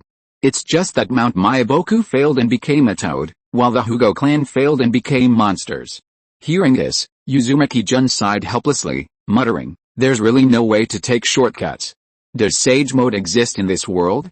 Uzumaki-jun pondered for a moment, then said, if it does, even though I don't belong to the Naruto world right now because I lack chakra, I should still be able to exchange for things from this world. Because, he currently exists in this world. After exploration, it was found that it doesn't. The system's electronic voice sounded. The mainstream power in this world is the samurai. What about Mount Myaboku's Gamamaru? Uzumaki-jun paused, then said, where's that orange-bodied toad with yellow eyes, a string of prayer beads around its neck with a pale purple cat's eye stone inlaid in the center, and the character oil written on it, the mastermind behind it all, the toad who sowed discord between a mother and child? No results found. Could that toad also be an invasive species? Otherwise, why would it wait until Kaguya's son grew up before jumping out? Uzumaki soon fell into deep thought. Finally, he scratched his head helplessly and muttered, don't think too much about it. At least now he knows, his martial arts and swordsmanship can protect him in this world. Looking up at the azure sky. Kaguya, I miss you. Come over quickly, at most, when we get back, I won't beat up that eternally filial son of yours. As soon as he finished speaking. Soon. A clear voice came over, and Jin Muzi walked over happily with a wooden lunchbox, saying, it's time for lunch. You're here. Uzumaki soon came back to his senses, looking at Jin Muzi with a smile, and said, actually, you didn't need to bring me food. Really? He wasn't lying, it was just plain rice every day, or the potatoes he'd exchanged for a few days ago. He was getting sick of it. Now, Uzumaki-sun would much rather exchange for a bowl of instant noodles to fill his stomach. But seeing Jin Muzi's happy expression, Uzumaki-sun felt too embarrassed to cook something special. Today it's stewed mashed potatoes. Jin Muzi happily opened the wooden lunchbox, holding it in her hands and looking at Uzumaki-sun, saying, "Soon, the potatoes and sweet potatoes you gave me are delicious. I'm glad you like them." Uzumaki-sun helplessly took the lunchbox, nodded, and looked at the pale yellow lump on it. This stuff was cheap to exchange for through the system, with discounts for bulk purchases, and it was perfect for the climate of the land village area. But now, every meal was either sweet potatoes or potatoes. He came here to cultivate immortality, shouldn't he be eating white radishes? Don't you like it? Jin Muzi asked, looking at Sun, who was in a daze. I made it myself, isn't it delicious? No. Sun looked up at Jin Muzi with a smile, exchanged for a bottle of seafood soy sauce, and said, I was thinking about what seasonings I should add today. Fermented bean curd. Hearing Sun's words, Jin Muzi said seriously, I think the fermented bean curd you added last time was delicious. I'm not lying to you. Looking at Sun seriously. But Grandma Xia and the others ate it all. That's strange. Jin Muzi looked at Sun pulling out another black bottle in confusion. Why can Sun always pull things out of his body even though he doesn't have any luggage? Our all-powerful samurai like this? Well, a different flavor is not bad. Sun opened the soy sauce, poured some into the mashed potatoes, and looked at the portion next to Jin Muzi. During this period, Jin Muzi would bring a lunchbox to eat with him. So, he took Kyan Muzi's portion and it was already a little late. Eat up. Kyan Muzi nodded happily when she saw her portion also covered in black liquid, and said, I won't be polite. Then, this tastes really good too. Soon didn't know what to say. Thinking about how Land Village had only just solved its food problem, he decided not to criticize others unnecessarily. He slowly ate his mashed potatoes with soy sauce, quietly listening to Kyan Muzi talk about the situation in Land Village. Uncle Gihei has built wooden houses for everyone. Kyan Muzi said, happily eating her mashed potatoes. She had never been so happy before. It seemed that since Soon appeared, the village had slowly improved. And the potatoes and sweet potatoes you mentioned have sprouted too, such beautiful green sprouts. Everyone believes you. This will definitely ensure we won't go hungry in the future. So, they're all taking great care of those seedlings. I was going to help too, but I was sent away. Jin Muzi glanced at Soon, who was still eating, blushed slightly, and when she realized Soon hadn't noticed, she breathed a sigh of relief, but was also a little disappointed. She said, they told me I have to take good care of you. Yes, yes. Soon nodded as he listened, saying, actually, it doesn't have to be like this. You keep bringing me mashed potatoes, it's making things difficult for me. As for the wooden house, he exchanged for the ancient mortise and tenon woodworking technique, and to be honest, it's too difficult. The width isn't easy to control, so he also exchanged for a ruler for Uncle Gihei, letting him figure it out himself. The result, a house that looks like some kind of weird thing. No joke, it really is a mess. A jumbled pile of things. And the villagers were actually very happy when they saw it. Anyway, in the end, Uzumaki soon couldn't resist and just bought himself a tent. And now he seriously suspected that the potatoes and mashed potatoes in the ninja world might really have been brought by him. After filling his stomach and stretching, he felt a bit nauseous from eating so much mashed potatoes. Looking at Jin Muzi, he said, finished eating? We need to go to class now. Let's try to learn 30 characters today. The road to escaping illiteracy is long and arduous. Just as he finished speaking, Jin Muzi looked at the stone bench next to Uzumaki Soon with a puzzled expression and said, Soon, why is there an orange toad next to you? It looks so strange. Chapter 3, that's all. Chapter 413 That toad. An orange toad? Upon hearing Jin Muzi's words, Uzumaki Soon paused, then quickly looked down towards the stone bench. Sure enough, under his bench, there was indeed a toad with a large, open eye, orange skin, and a white belly. It really does look a bit like one. Uzumaki Soon exclaimed upon seeing the toad. Like what? Jin Muzi asked, puzzled, isn't this a toad? Just a cuter one. Jin Muzi stared wide-eyed at the orange toad, puzzled. Are there toads here? Why didn't I find any when I was gathering herbs? Croak. The orange toad, seeing both of them looking at it, wasn't afraid. It croaked but didn't run away, remaining quietly in place, tilting its head to look at Zuan Soon and Jin Muzi. How strange. Jin Muzi, resting her chin on her hand, also tilted her head to look at the toad, saying, it doesn't seem afraid of us. Never mind it. Zuan Soon looked at the toad. Although it looked similar, it didn't have the special string of prayer beads and couldn't speak, so it probably wasn't the same toad. How about we catch it and have Grandpa Zio roast it? Jin Muzi seemed to have thought of something, suddenly clapping her hands and suggesting, Grandpa Zio's roasted toads are delicious. This one is obviously mutated. Zuan Soon stroked his chin, glanced at the orange toad beside him, and said, it's definitely poisonous, let's not eat it. Eating toad meat. I'm not used to it.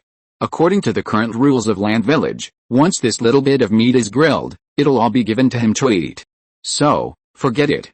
He put on a serious expression and looked at Jin Muzi. Let's get to class, why are you trying to change the subject?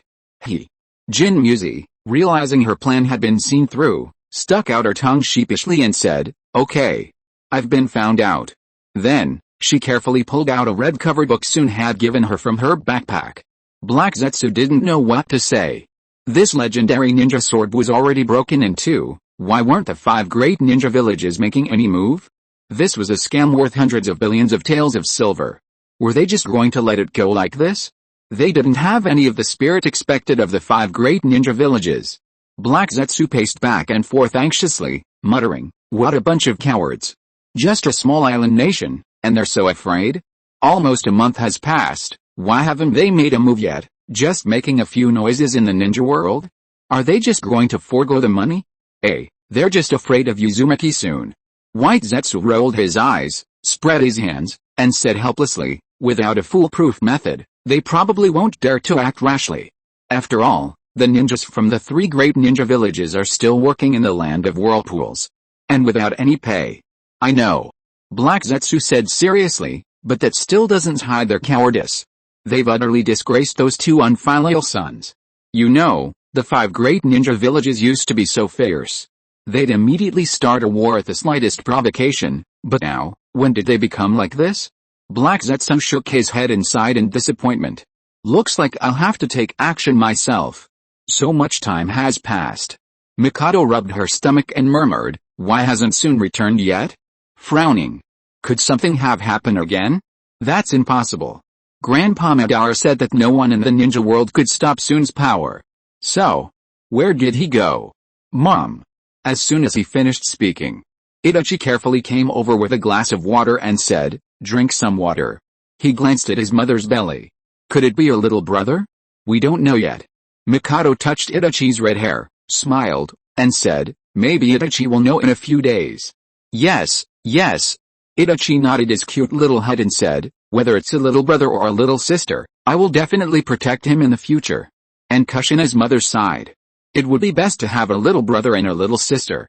Itachi suddenly narrowed his eyes, and a happy smile appeared on his lips. He would definitely protect them. But where did Dad go?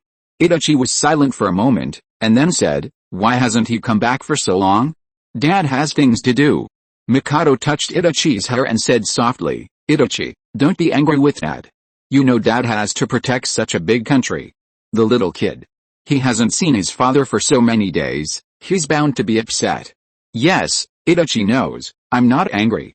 Itachi shook his little head and said with a smile, I just miss Dad a little, and what if? What if we can't see Dad after our little brother and sister are born? Mom will discipline him then. Mikado paused for a moment after hearing Itachi's words, raised her fist, and said seriously, give him a good beating. Then, she chuckled and looked at Itachi. Let's go home after your Kushina mom finishes her checkup. Maybe Dad will be back in a few days. Hehe. Uzumaki soon rubbed his nose, looked at Chimiko who was seriously learning to write, nodded slightly, and then murmured, is Mikado missing me? So much time has passed, I wonder how Mikado is doing now? When he went to dig up the dragon vein, Mikado got pregnant again. Uzumaki soon shook his head with a wry smile. I hope I won't be able to be with Mikado again this time. And that kid Itachi, has he been studying properly? Can he even write the 8 characters for respecting the elderly and caring for the young, and being filial to parents? The children's education, it's such a headache. Soon, what's wrong? Jin Muzi looked at Soon's wry smile and asked in confusion, did you catch a cold? It's nothing. Soon came back to his senses, shook his head with a smile, and said, my nose was just a little itchy. Is that so? Jin Muzi glanced at Soon and said worriedly, why don't you go back to the village to rest today? She knew that Soon had been training in the back mountain for the past few days, and he must have caught a cold from staying up late and being exposed to the wind. You know, the wind in almost March is quite cold. No need. Soon stretched and said, I still need to train hard. Find his breakthrough as soon as possible, go back as soon as possible, see Mikado and the others as soon as possible. Moreover, coming to this time and space this time was too sudden, and there are still many things that the land of whirlpools is not prepared for. If people find out that he is not in the land of whirlpools, it will be troublesome. You should go back first. Looking at Jin Muzi, who was staring intently at the orange toad, she said, it's getting dark. Okay. Jin Muzi nodded and said, I know. Then, pointing at the toad, she asked, does it understand what Soon is saying? Otherwise, why would it stay so close to her while reading? Impossible. It must have realized they wouldn't catch it, so it curiously approached. Jin Muzi looked at the toad still perched on the buck with a puzzled expression. What a strange toad. Isn't it afraid of being skinned and eaten? Chapter 1. Chapter 414 Autographed. The Land of Rain. March, still springtime. The rain grew heavier, but the common people of the Land of Rain felt nothing. Hunger, cold, disease. They had all experienced them, let alone the rain that had accompanied them for years without ceasing. Therefore, the land of rain was also a country with a high incidence of rheumatism and bone diseases. The underground drainage system will have to be built bigger. Yohiko sighed, shaking off the rain, and said, otherwise, constant flooding isn't a solution. For such a massive project, it's best to consult the chief engineer of the land of whirlpools, Tozuna. That old man is arrogant, but his skills are indeed excellent. Tozuna was already considered an elder of the land of whirlpools. His influence could be seen everywhere in the country's construction over the past few decades. It was said that the statue of Director Madara at the Academy Gate was sculpted by him. Now, except for special occasions when he would show off his skills, he spent the rest of his time teaching at the Academy. A professor of architecture. In the future, the Architectural Society will expand into an architectural academy, and Tozuna may become its first dean. I'll remember that, Kyosuke nodded, saying, 3 cement roads have already been paved across the country, basically meeting our daily needs. Should we? Cement roads. Yohiko hesitated for a moment, then said, the land of rain has changed quite a bit lately. When I was studying in the land of whirlpools, I learned a saying, to get rich, build roads first, so, although it's a bit troublesome now, we can't stop. When transportation is smooth, it will boost a country's economy. If possible, after everything is finished, we can introduce the land of whirlpools public transportation system and build a train line. The sea train connecting the land of whirlpools and the land of hot springs must be nearing completion. It's a real shame I won't have time to attend the opening ceremony. He sighed inwardly, muttering, I wonder what Nagato and Konan are doing now? But the land of rain's economy. Kyosuke hesitated upon hearing about building so much, saying, we might not be able to afford that much money. You know, how poor is the land of rain. Everyone knows that, especially considering that Hanzo the Salamander, a demigod of the ninja world, purchased so many scientific ninja tools back then, and even now, the domestic economy still hasn't recovered. It'll be good enough if they can even get some silver from a mega cure by then. Don't rush, take it slow. Yohiko shook his head with a gentle smile, sighed, and said, the land of rain isn't even pacified yet, why are we thinking so much? In some ways, the land of rain's territory is larger than the original land of whirlpools, which could be considered an advantage. However, it borders 3 of the 3 major nations, so the garrison forces will be scattered. Yohiko rubbed his forehead in exasperation. We have to speed things up. Although the current pace isn't slow, it's still not fast enough.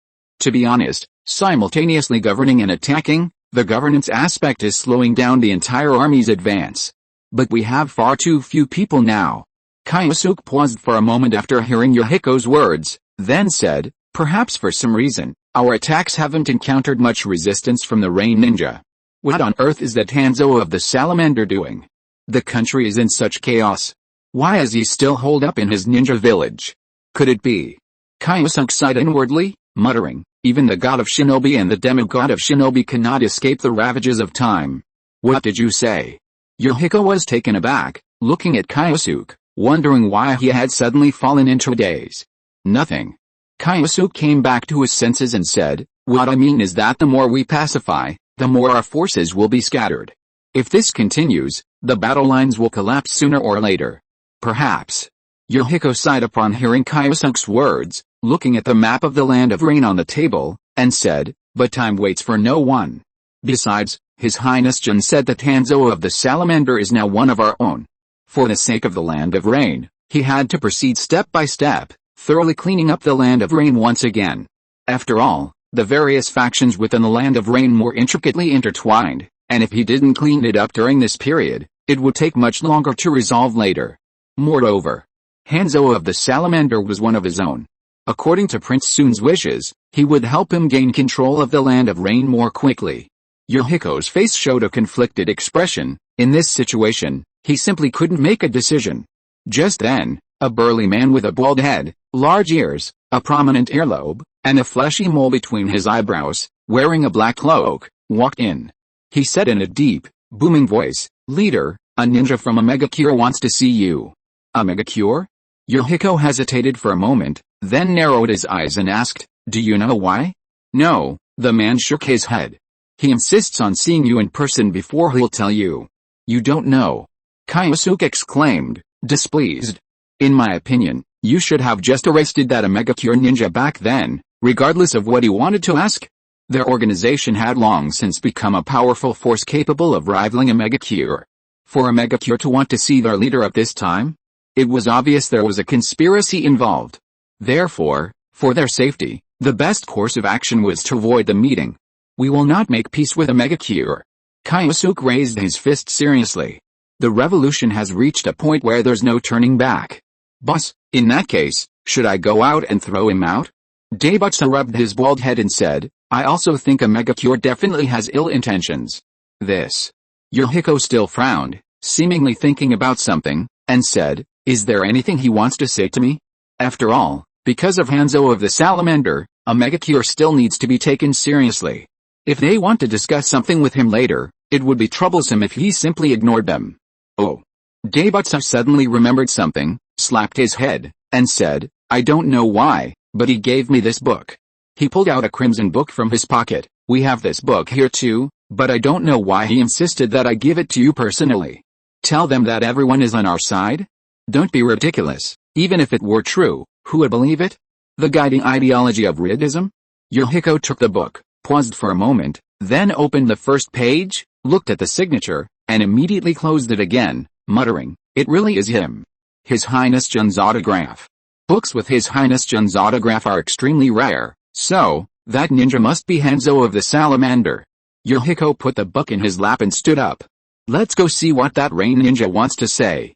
To have a rain ninja bring His Highness Jun's autographed book at this time. He had a premonition. The internal strife that had plagued the land of rain for years, might be coming to an end. Chapter 2. Chapter 415 Pacification. The rain in this country never stops, just like sorrow. Perhaps this is the characteristic of the rain country. It keeps falling, light rain, heavy rain, torrential rain. The rain country has experienced it all. And today's rain. Hanzo the Salamander gazed at the raindrops falling before him and murmured, it's heavier than yesterday's. It seems the rain country's rainy season is about to begin. Hanzo of the Salamander. Hanzo of the Salamander straightened his aged chest, his eyes sharp as those of a demigod in the ninja world of yesteryear. Standing atop his summoning beast, he surveyed the entire land of rain, his long, graying hair soaked by the rain. He took a deep breath, seemingly using all his strength to shout, Guardian deity of the land of rain, leader of Omega Cure, a demigod at the pinnacle of the ninja world. He paused, coldly looking at the orange-haired, spiky-haired youth before him. I acknowledge you. Just like the scene from years ago. In the war against the three great ninja villages, he was forced to acknowledge the ninjas of Konoha. Now, those three Konoha ninjas had long since become the renowned legendary Sannin of Konoha, while he himself had grown old. A smile appeared on Hanzo of the Salamander's lips. But unlike last time, this time, it was a genuine, heartfelt acknowledgement. Hanzo of the Salamander silently gazed at the young man standing before him. He believed that this genius, originally from the land of rain, would surely lead the land of rain out of its predicament. As for what would become of the land of rain in the end, he no longer cared. Looking at the rain ninja about to be wiped out below, he sighed inwardly. This was the only thing he could do for this country. To lead these ninjas, as stubborn as himself, together, to hell. Then everyone in the land of rain would only know that the former demigod of the ninja world, the guardian of the land of rain, was a loser, a coward, an incompetent leader. He was the one who had personally pushed the land of rain from hope into the abyss. And now, this incompetent leader would be killed by the new hero of the land of rain, and with his head in hand, the entire land of rain would quell the internal strife and move towards peace. Cough cough. Hanzo of the Salamander covered his mouth. He could feel, the time was almost up. He could no longer be the guardian deity of the land of rain. He could only die as a fool at the hands of a young man. This was his final fate.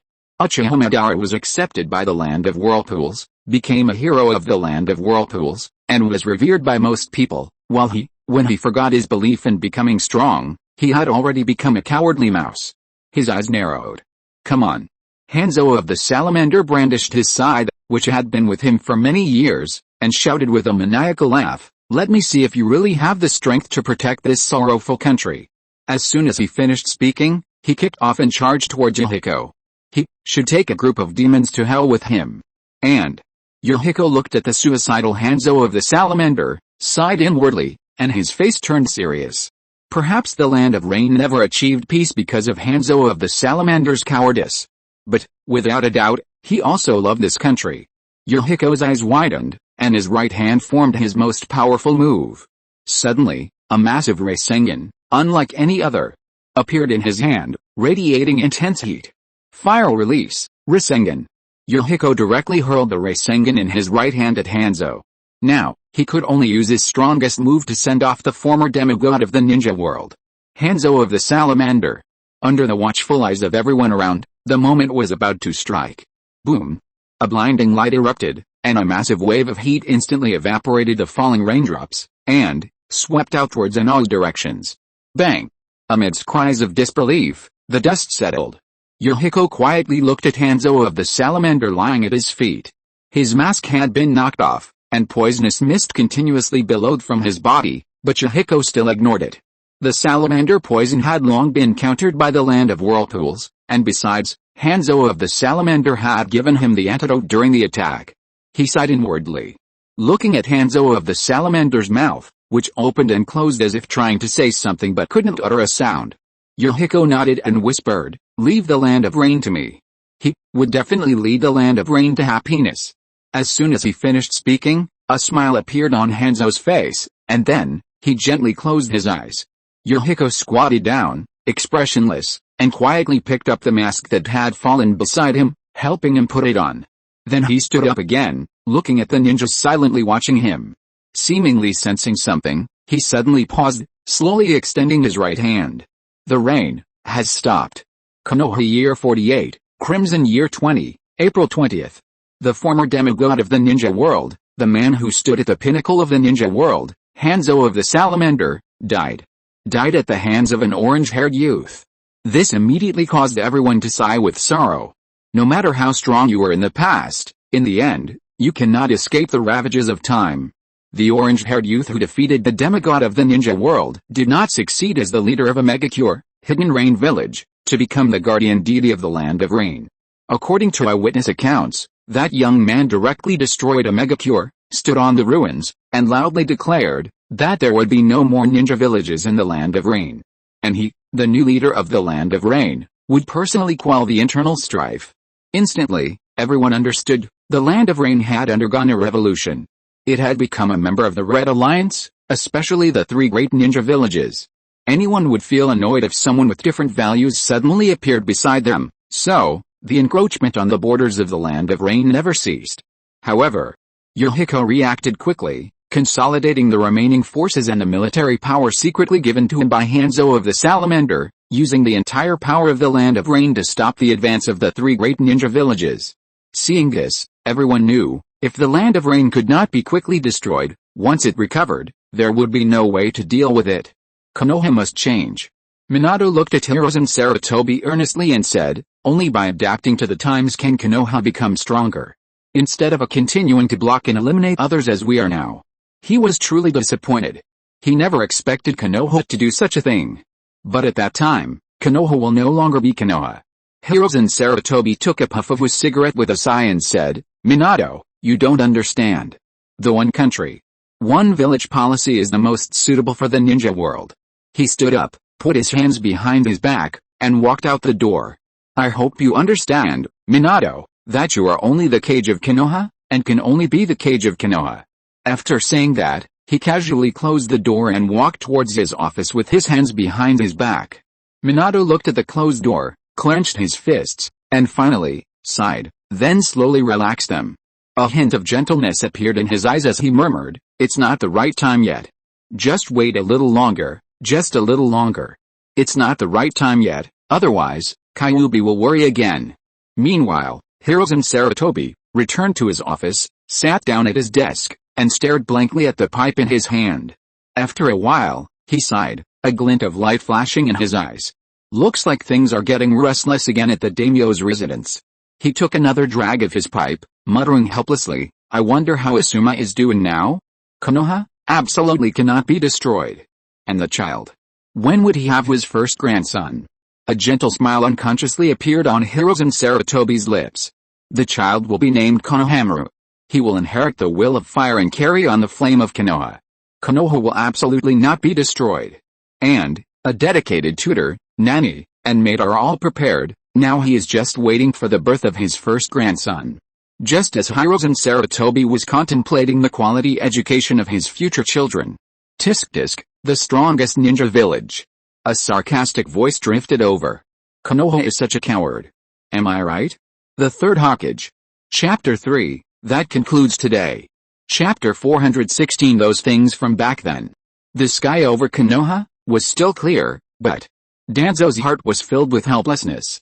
He had originally thought that after Hirozen's retirement, he would be able to dominate Konoha, oppress the villagers, and succeed as the fourth Hokage. However, Jiraiya's letter had ultimately ruined everything. That blonde youth had become the current fourth Hokage. At this point, Danzo felt a wave of helplessness, thinking he had no hope of becoming village chief, but he still hadn't expected that Minato Namikaze was actually a successor of communism. A surge of joy welled up within him. After all, he and Hirozen were both loyal protectors of the village. Especially seeing the third and fourth Hokage bickering and disliking each other, Danzo was overjoyed. Now the Hokage lineage is in turmoil, and he'll definitely have his chance. He fantasizes about saving Konoha, defeating the Reds, crushing the 5 great shinobi villages, and finally, donning the Hokage's bamboo hat, sitting in the Hokage's office, sighing as he looks at the utterly dejected Hirozen, saying to him, Hirozen, you're no good. Then, he'll personally lead Konoha to glory. But these are just his fantasies. Danzo sighed inwardly, a tear unconsciously rolling down his wrinkled eye. During this time, he didn't know how many scapegoats he'd taken the blame for. Burning any books about communism in the village, arresting pro-red ninjas, banning the flow of goods from the land of whirlpools, he was the one who did all these things. As a result, the village was filled with resentment, the villagers had a lot of complaints about him, and now, out of nowhere, rumors are circulating that he secretly led an invasion of the land of rain. Damn it! He'd been secretly plotting to become the 5th Hokage the whole time. He hadn't had a moment to wander around, so who was impersonating him and spreading rumors? Danzo probably already guessed. But, so what? Just like he and Hirozen had decided back then, he would become the darkness of Konoha, and Hirozen the light of Konoha. So, he could withstand all the dirty deeds and bad things being thrown at him, but you can't just throw them at him like this. Danzo sighed softly. He was already so old, why was it so hard to achieve his dream? And, Hirozen, you're not Hokage anymore, why are you still throwing mud at him? The more Danzo thought about it, the more pathetic he felt. He had dedicated most of his life to Konoha, his dream was to become the village chief and continue to bring light to the village. Why was he always being blocked at crucial moments? He had originally thought that with Hirozen's retirement and that blonde kid taking over, he would have a chance to go from darkness to light, and finally, he could find a way to become the 4th Hokage and rightfully become the 5th Hokage. What a perfect plan. But now, it's still just a plan. The 4th Hokage is a puppet. Hirozen has retired but is still active throughout Konoha. And he hasn't changed, still hiding in the shadows of Konoha. Lord Danzo, the 4th Hokage has arrived. A ninja wearing an animal mask said respectfully, we should set off. He's here? Danzo wiped his eyes, his expression returning to its usual ferocious look. He sighed and said, get in the car.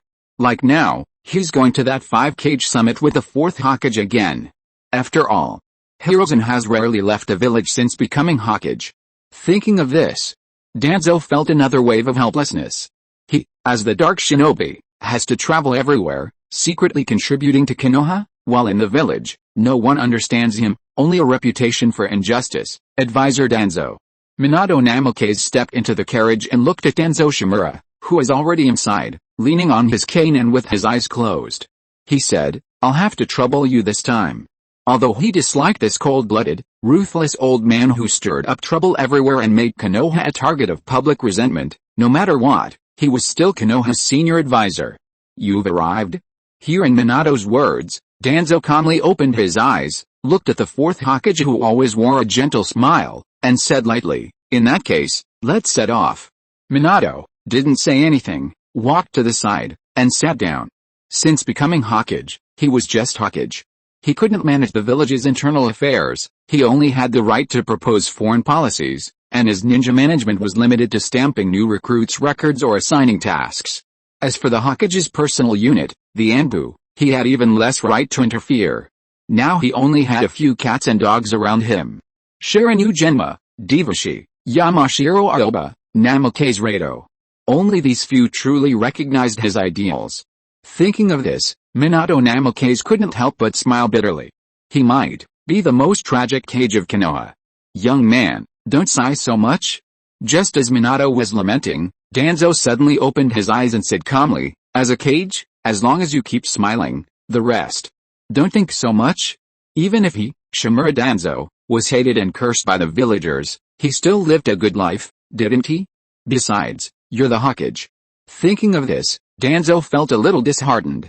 The Hokage title was his lifelong dream, and in the end, it was taken by a young man. Konoha is still Konoha, but... Danzo gave Minato a meaningful look. The Hokage changes generation after generation. Therefore, I am absolutely qualified to be the 5th Hokage. Then he will definitely sit in the Hokage's office and say regretfully to Hiruzen Sarutobi, Hiruzen, you're not good enough. But Konoha has changed. Minato Namikaze paused, stunned to hear Danzo speak to him, then sighed and said, the first Hokage founded Konoha to achieve peace, so why has it become like this? A better path had clearly emerged, so why didn't the 3rd Hokage and the others want to see it? This world doesn't just belong to ninjas, it belongs to all the people living in the ninja world, regardless of whether they are poor, suffering, or ordinary. The ninja world belongs to everyone. How? Danzo chuckled dismissively. Do you know why the first Hokage changed the method of giving away tailed beasts for free to selling them, and why the other ninja villages didn't dare to reject and accepted it? Minato frowned and pondered for a moment, then said, I remember the history books of Konoha saying that the first Hokage decided to use the 9-tailed beasts to balance the power between the ninja villages and maintain peace in the ninja world. However, in the end, it was the 2nd Hokage who decided to change from free to paid. He sighed. I guess the 2nd Hokage thought that if it were free, they wouldn't cherish it. Who would have thought there were such kind-hearted ninjas in Konoha? Danzo stared speechlessly at Minato, paused for a moment, and said, you're right. He explained that the change of heart and decision to charge a fee was simply because the village was initially very poor with no income and high expenses.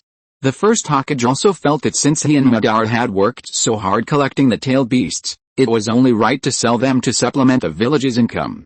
Therefore, he agreed to the 2nd Hokage's suggestion to charge a fee. But, Danzo squinted at Minato. What I'm trying to say is that only the strong can freely change their minds. And, the ninja world will always belong to the strong. Chapter 1. Chapter 417 That Toad.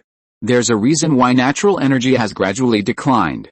Uzumaki soon opened his eyes again, sighed, and murmured, it's just too difficult to control. No wonder it had to be neutralized with chakra to form sage chakra before it could be used. This was probably to reduce the destructive power of natural energy, since its destructive power was truly terrifying. Mutation occurs upon contact. And sage chakra can only be formed when chakra and natural energy reach a strict 1:1 mixing ratio, even a little more or less is unacceptable. It's easy to imagine how difficult natural energy is to control. The slightest mistake results in something barely recognizable as human. Moreover, the more perfect the sage jutsu, the less it retains the characteristics of other creatures, the more human-like it becomes. Otherwise, it would either turn into a toad, a white snake, a slug, or simply go berserk, causing destruction everywhere. So, how exactly did the first toad learn sage jutsu? And how did it combine with chakra to form sage chakra? Thinking of this, Uzumaki soon felt a headache coming on, rubbing his forehead. There's so little to refer to. Did Kaguya come first, then sage mode, or sage mode first, then Kaguya? Nobody knows. Still no progress today. Uzumaki soon lay down on the stone slab, sighed, and looked at the sun still high in the sky. What's going on in the land of whirlpools?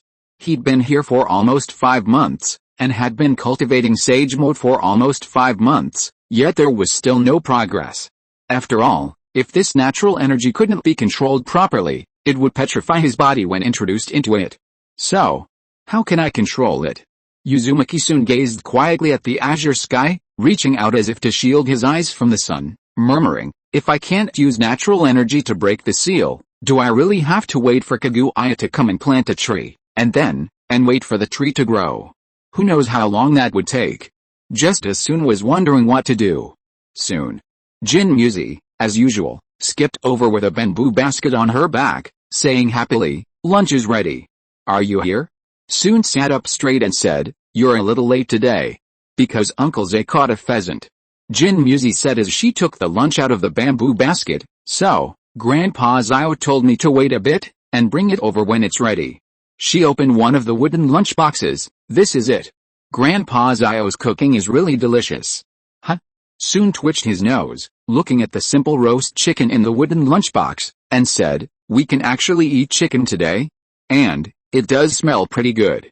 Jin Muzi handed Sun Zuanwo's lunchbox to him, then opened her own, saying happily, "Although there's been a noticeable decrease in prey in the back mountains, sometimes we can still catch something if we're lucky." Just as she finished speaking, smack! She slapped away the orange toad that was reaching for the roast chicken with her bamboo chopsticks. "You can't eat this. You're a toad, you can only eat insects." She glared at the orange toad with a serious expression. "Go find something to eat yourself." She had helped to catch insects last time, but later discovered that this orange toad could catch insects on its own, so she let it find its own food every day at meal times.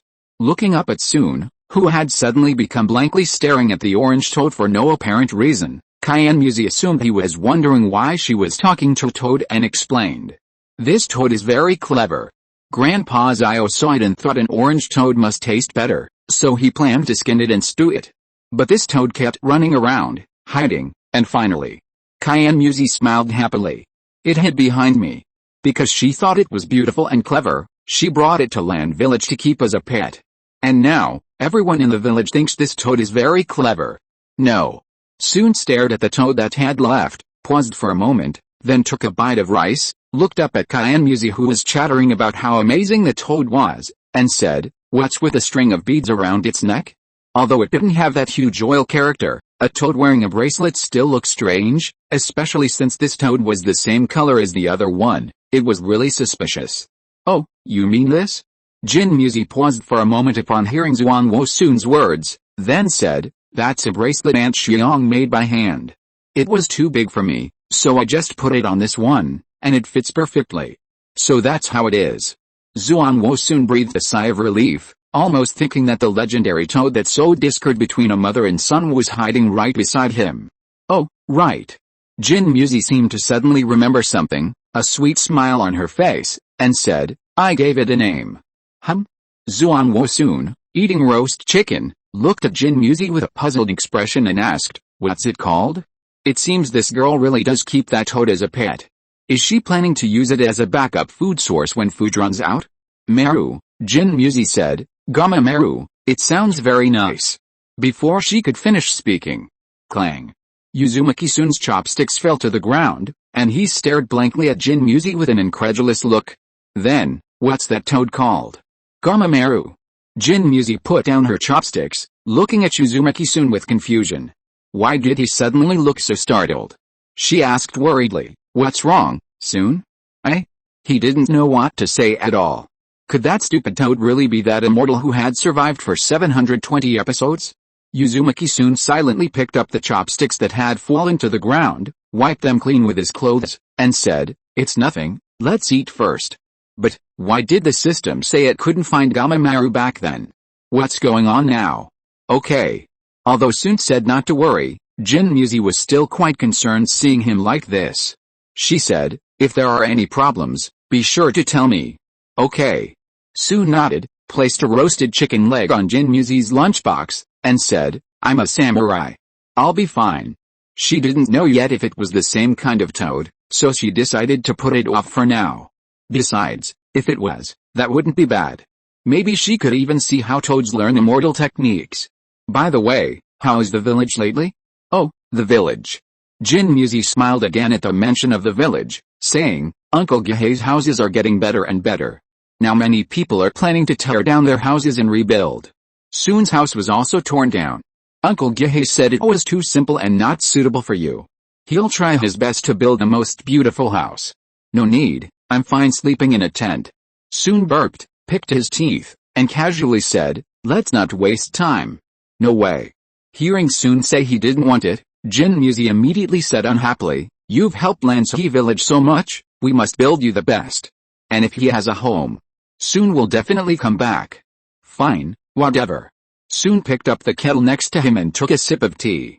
Because he often cultivated immortality here, he had quite a few daily necessities. And the potato leaves are getting bigger and bigger, even the berries you mentioned have been picked. Seeing that Soon no longer refused, Jin Muzi said happily, "We'll definitely be able to harvest them in a few more days.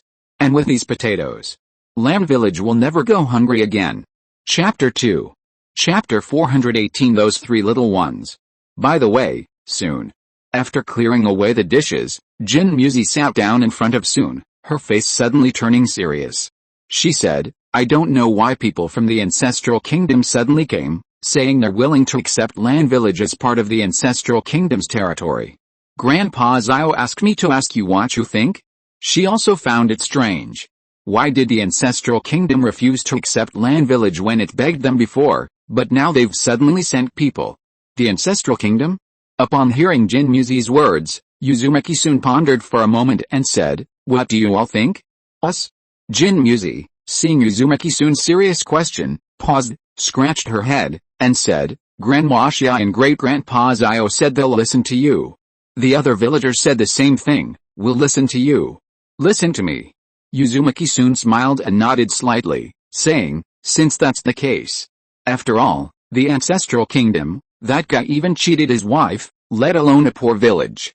Since he chose this time to accept Land Village, there's only one purpose, that is, a handsome, dashing, talented, and learned super warrior, is what he wants. It seems that fool wants to recruit him, the warrior, through Land Village." Uzumaki Soon smiled. Truly ignorant of the immensity of heaven and earth. How could he, the daimyo of the land of whirlpools, a top-tier ninja, possibly follow a chicken from the land of ancestors who only has a few small villages? He'd be lucky if he hadn't killed him and even sacrificed himself to Black Setsu. What if I disagree? The words had barely left his mouth. "All right." Hearing Soon's words, Chimiko nodded without hesitation and said, "I'll tell Grandpa Koda and the others when we go down the mountain." Although he was pleased with Chimiko's attitude, still, she was too foolish. "Aren't you going to ask me why I did this?" Uzumaki Soon sighed helplessly, saying, "You know I'm just an outsider." "Soon isn't an outsider," Chimiko said with a simple smile. "Besides, if it weren't for Soon, Land Village would have been destroyed by that despicable fat bandit long ago, so Soon would never harm us." "You." Uzumaki Soon shook his head, saying, "Don't trust others so easily in the future." Then, he stopped Chimiko from refuting him. "Listen to me carefully first." He looked at her seriously and said, "The Ancestral Kingdom doesn't genuinely want to accept Land Village. It only has one goal." Pointing to himself. "That's me, to make this samurai submit to him." "Oh, I see." Chimiko said with sudden realization, no wonder they suddenly came looking for Land Village. Soon is really amazing. "I told you, listen to me first." Uzumaki Soon said helplessly, covering his forehead, "Don't interrupt. The Ancestral Kingdom is doing this to make me work for them, to kill for them. If something happens to me, Land Village will be in danger."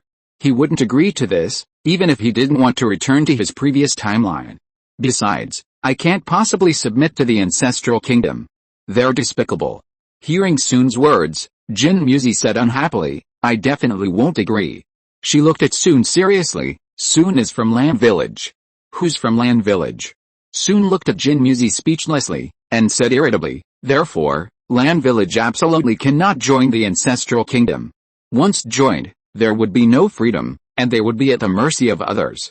Especially a country like the Ancestral Kingdom that preys on wives. Forget it." "Okay." Jin Muzi nodded her little head and said, "I'll tell Grandpa Zio when I get back." "I haven't finished yet." Uzumaki Soon said helplessly, "Listen to me first, what follows is more important. Land Village can't be too direct in rejecting the Ancestral Kingdom, it needs to be more tactful. After all, it's still a country, and there will definitely be many smaller countries coming to accept Land Village later. If it's too direct, what if the smaller countries are unhappy and decide that if they can't have it, no one else can either?" Although he's not afraid, he can't stay in this space-time for long. As for the major powers, they don't even look at a samurai like him. Uzumaki soon seriously suspected that the old man Ziotai had already guessed why the ancestral kingdom was accepting Land Village at this time, but he didn't dare to offend him, so he sent Jin Muzi to ask. After all, only with a country as a backing can Land Village be guaranteed. And I propose that Land Village engage in commercial trade with the ancestral kingdom. But Land Village doesn't have anything to trade, Jin Muzi asked doubtfully. Land Village is too poor, it has practically nothing. Potatoes and sweet potatoes. Soon squinted and said, aren't these good things? This time, Land Village can offer a portion of its harvest to the ancestral kingdom for trade.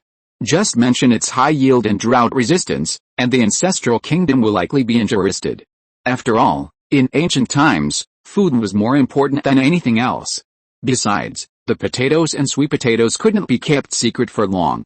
Rather than waiting for other countries to come and take them, it was better to send them over ourselves and exchange them for some benefits. Moreover, it was too easy to take some plants away in this world. No matter how strictly potatoes and sweet potatoes were prohibited, they would eventually flow out.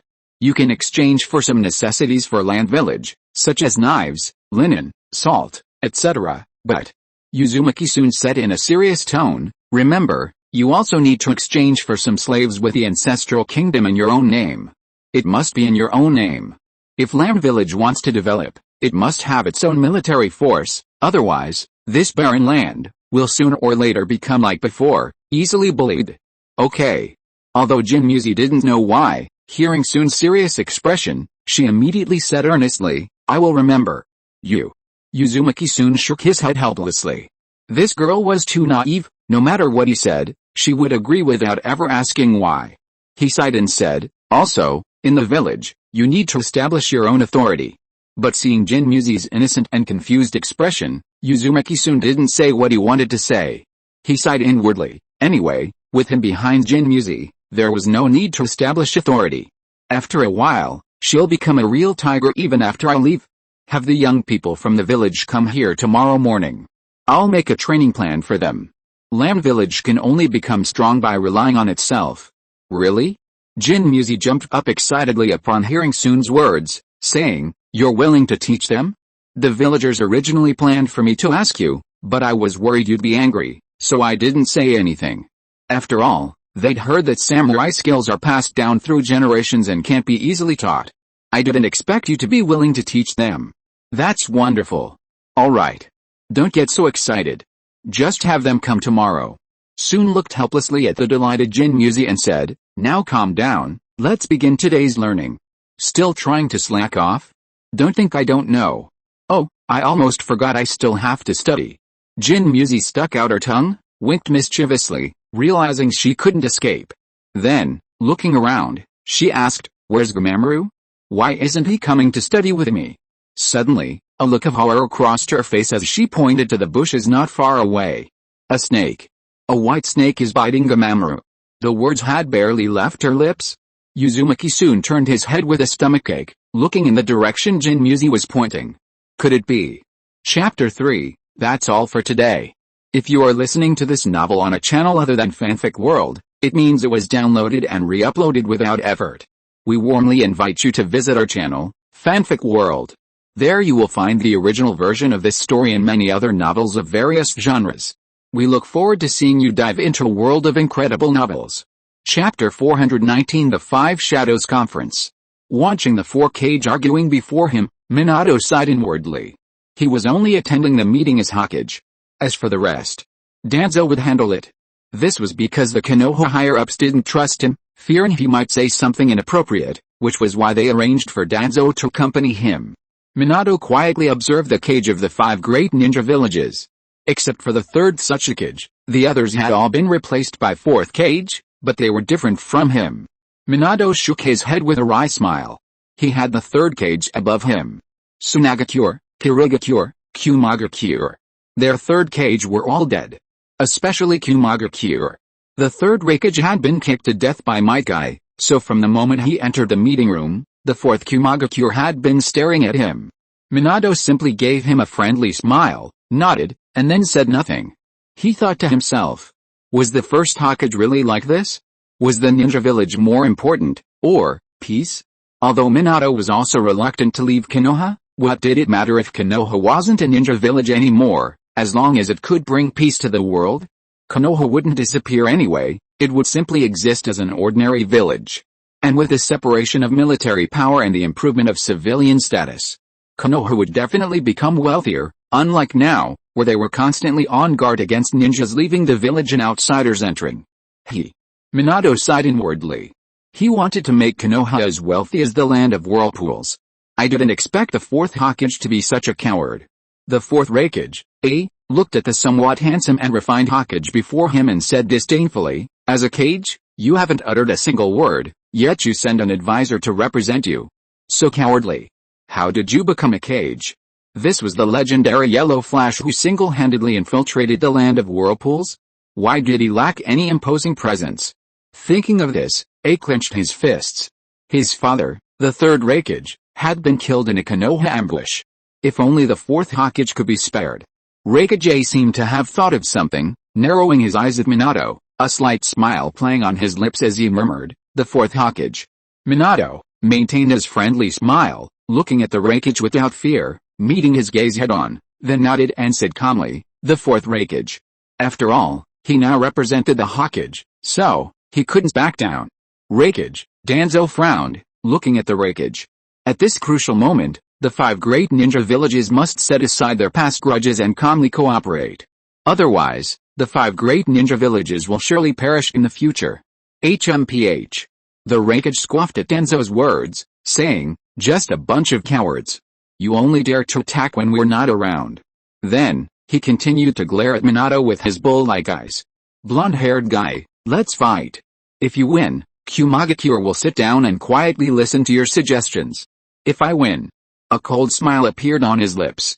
Tell the third Hokage to stop staying in Konoha and come to Kumagakure to offer incense at my father's grave. Then the hatred between Kumagakure and Konoha will end. This.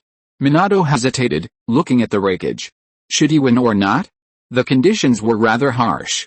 If only the third Hokage dared to leave the village, but Minato knew that was impossible.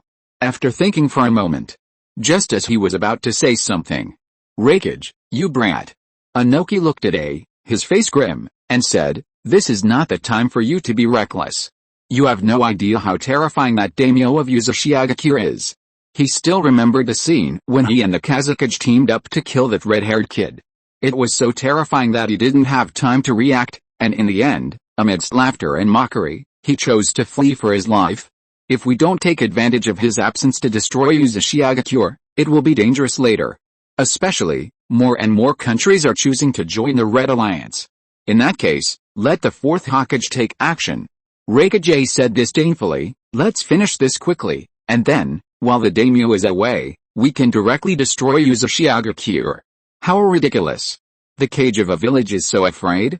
The Cloud Ninja never back down, even if they can't win, they'll still fight. No matter what they need, they will personally take it. Otherwise, my hidden Cloud Village will withdraw from this meeting. Besides, who knows if the daimyo of the land of whirlpools is really not in the ninja world. You. Hearing the Raikage's words, Inoki frowned and said, you must know that the living environment of the ninja villages is extremely harsh right now. Radism is pressing us step by step. If we can't destroy the land of whirlpools and establish a proper ninja village system, the 5 great ninja villages will surely perish in the future. Third Tsuchikage, don't interfere. Up pouted, speaking loudly and disdainfully, what the hidden Cloud Village should do is decided by me, the fourth Raikage, His eyes fixed on that Tsuchikage, you've overstepped your bounds. Bang! That Tsuchikage slammed his hand on the table, sternly saying, Junior. Just as he was about to say something. Since the Raikage wants to spar with me, Minato said with a smile, I welcome you any time. Inwardly, however, he felt a bitter smile. He had to win. As a Kage, he couldn't let Konoha lose. He pointed to the doorway. Please. He had to live up to the title of fourth Hokage, and to the village's recognition of him. But the third Hokage. He sighed, muttering to himself, a bit of a pity. And this advisor, Danzo. Why did it seem like he wanted him to lose? Minato gave Shimura Danzo a meaningful look, then walked out first. Haha. Hearing Minato's words, paused for a moment, then laughed loudly, now I acknowledge you as the fourth Hokage. I hope your strength isn't like your appearance, so effeminate. Big brother. A man with a white scarf, light yellow hair, and sunglasses grabbed A, about to say something. A simply shook him off, following behind Minato, and said calmly, "This is what I, as the cage of Kumagakure, must do." Whether it was revenge or defeating the other cage. The remaining cage exchanged glances and followed him out. Things had come to this point, there was no need to rush. This is a good opportunity to see the strength of the 4th Raikage and the 4th Hokage. After all, the 5 great shinobi villages are also enemies. Tisk tisk. Black and white Zetsu, hidden in the shadows, watched this scene and sneered, no matter when, humans are always selfish. At this time, they still think about destroying the other side? Do they really think that just because Uzumaki-jun isn't here, the land of whirlpools can be so easily destroyed? Should we add fuel to the fire? White Zetsu asked, otherwise, how could they possibly believe that Uzumaki-jun isn't here? They're all a bunch of guys who won't act until they see the benefits. No need.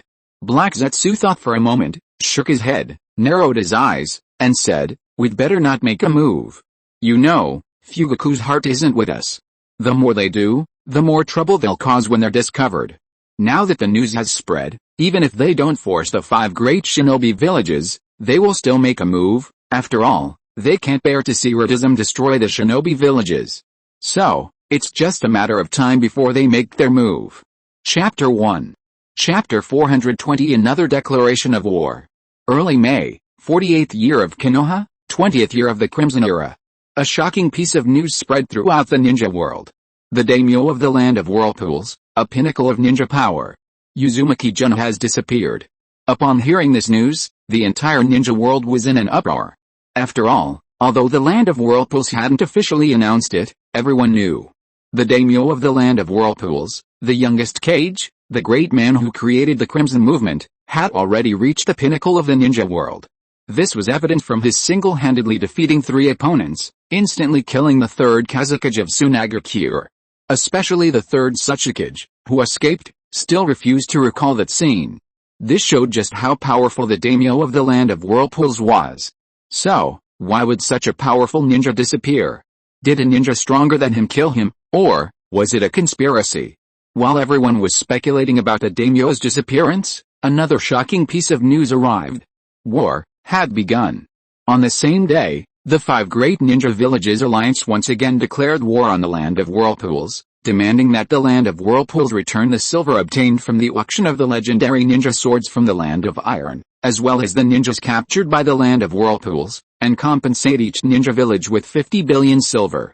They also demanded that the land of whirlpools disband the Crimson Alliance, the Ninja World Trade Organization, and other organizations that did not conform to the norms of the ninja world, withdraw its troops stationed in the land of hot springs, and open its technology, including scientific ninja tools, communication technology, chakra cannons, etc., to the entire ninja world. In short, whatever we want, you have to give us. Upon hearing this, the finance minister of the land of whirlpools angrily smashed his cup, even drawing his treasured ninja sword, which he had planned to use to scam, and shouted, "We have no money, but if you want your life, come and take it." The official statement from the land of whirlpools was only one word. Get out. Have you found out how the news of Ziosun's disappearance got out? The clan chief frowned, pondered for a moment, and said, has Fugaku sent back anything? It's known that only the land of whirlpools and that black guy knew about Ziosun's disappearance, so, if it wasn't from the land of whirlpools, then it was only that black guy. But, what grudge does he hold against the land of whirlpools? Why would he want to destroy it so badly?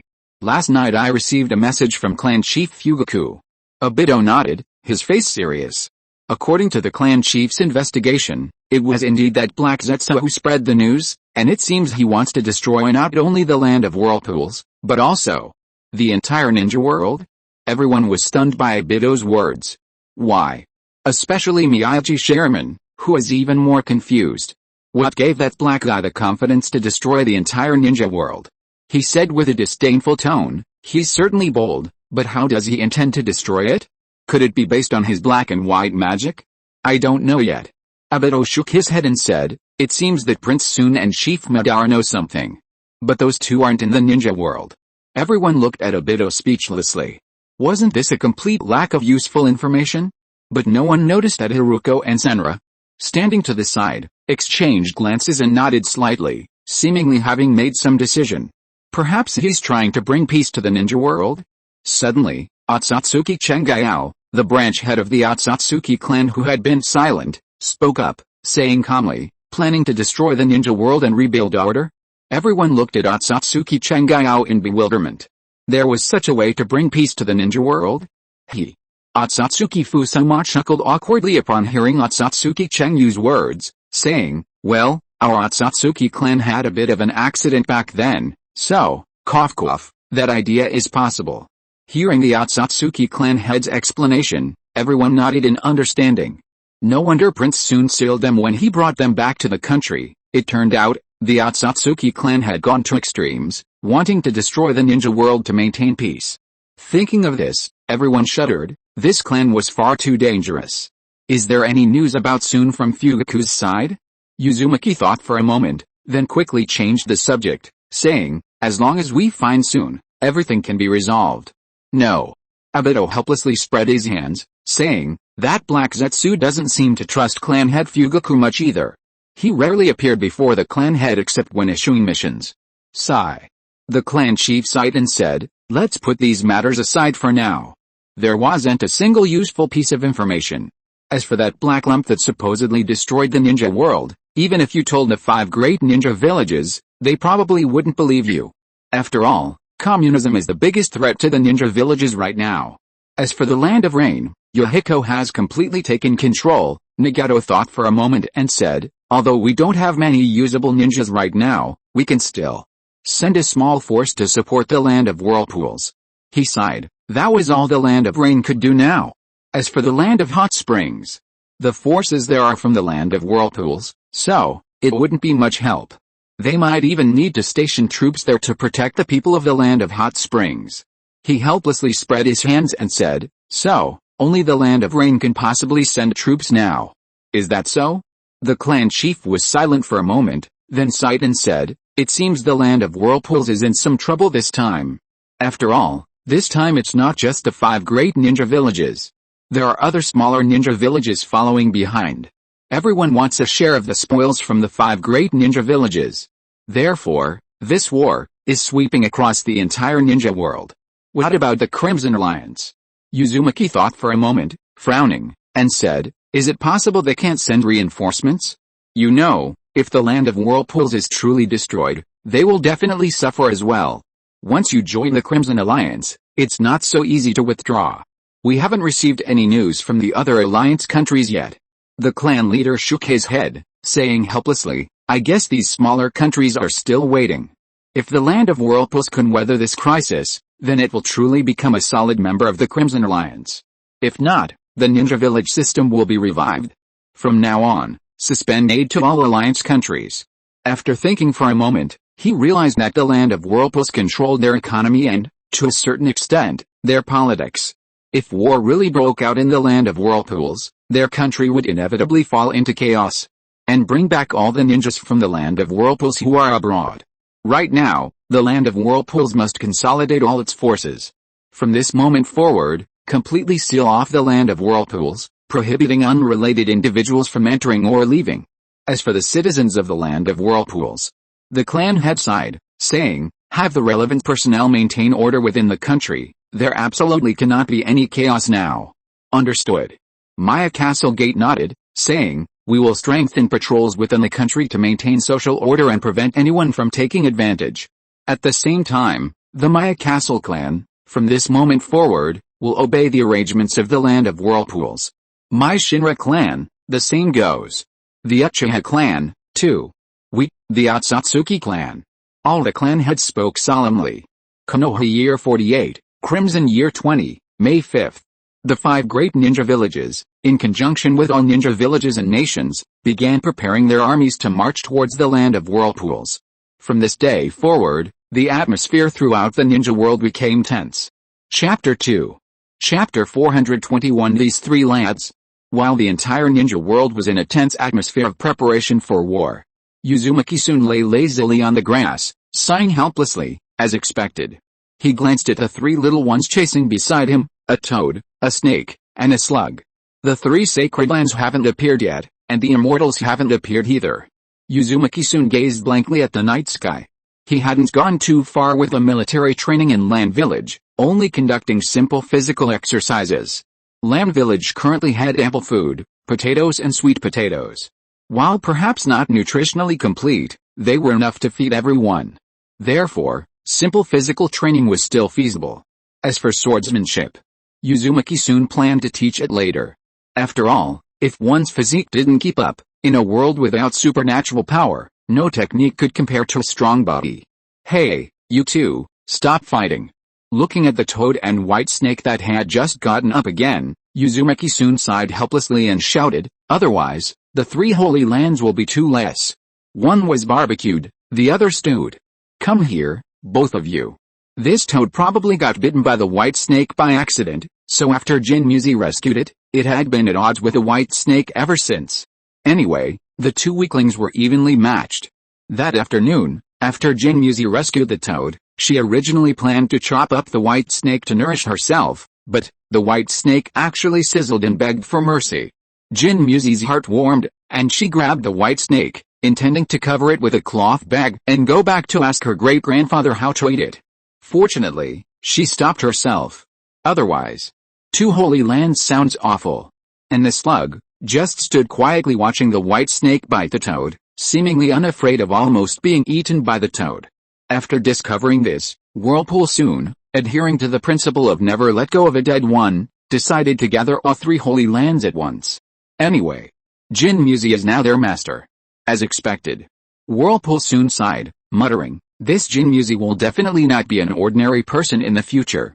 The master of the 3 holy lands? Why have I never heard of him before? Looking at the 3 obedient boys in front of him, he sighed helplessly. They didn't have the aura of natural energy within them. That means, they haven't grown into their complete forms yet. No wonder the system didn't find them. Whirlpool soon squinted at the future master of the 3 holy lands, muttering, so that's the reason. If he became the master of the 3 holy lands, then, wouldn't there be hope for a 5A level geological park after returning? After all, he was a reasonable person. If he didn't agree, he definitely wouldn't openly force it. Sit over here. Uzumaki soon said sternly to the 3 little ones, behave yourselves and cultivate. And also to see whether their respective sage modes could directly absorb natural energy. Ahem. He coughed twice, adopting a strict teacher's expression. Listen carefully, all of you. Recently, because of his research on natural energy, he had thoroughly studied the sage modes of the 3 sacred lands. The feeling of I can talk about it, but I can't write it had transformed into being able to both talk and write it. It wasn't just the sage mode given to him by the system anymore, but the sage mode he had learned himself. Therefore, teaching these 3 mere noobs was incredibly easy. Sage mode mainly uses a 1-to-1 ratio of natural energy and chakra. At this point, Uzumaki soon sighed inwardly. He didn't have any chakra right now. After hesitating for a moment, the main thing is to sense the surrounding natural energy, slowly control it, and guide it into the body. Anyway, there are only 3 little ones, so, let's try pure natural energy. However, only Gamamaru fell into deep thought, while the other 2 looked at him with blank expressions. Uzumaki soon helplessly covered his forehead and muttered, they're really illiterate. Because of the education he'd received recently, Gamamaru could already understand what he was saying in simple terms, while the white phosphorus snake and the slug hadn't received any basic education yet. So, smack. The white phosphorus snake flicked its tail at the pensive Gamamaru with displeasure. Why is only you so outstanding? Seeing this, Uzumaki soon's forward veins popped out, and he was about to carry out the teacher's whip. How could there be such a bad student?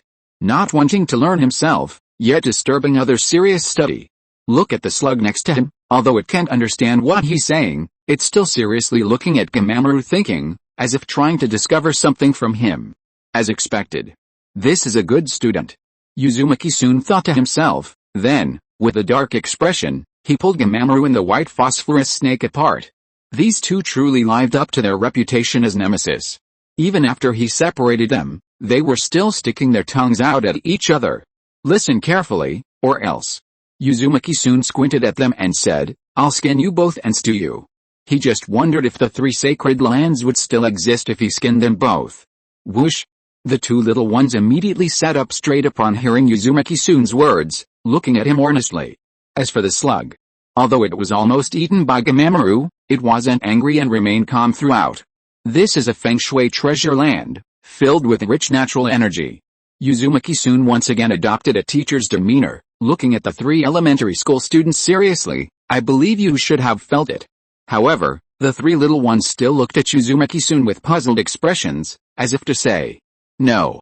What a bunch of pigs." Uzumaki-san sighed, rubbing his forehead. Sure enough, becoming a teacher of the three holy lands wasn't so simple. It would have been much easier to become their master directly, like Jinmuzi. Calm down, calm your mind, Uzumaki-san sighed. See if you can sense the strange energy around you.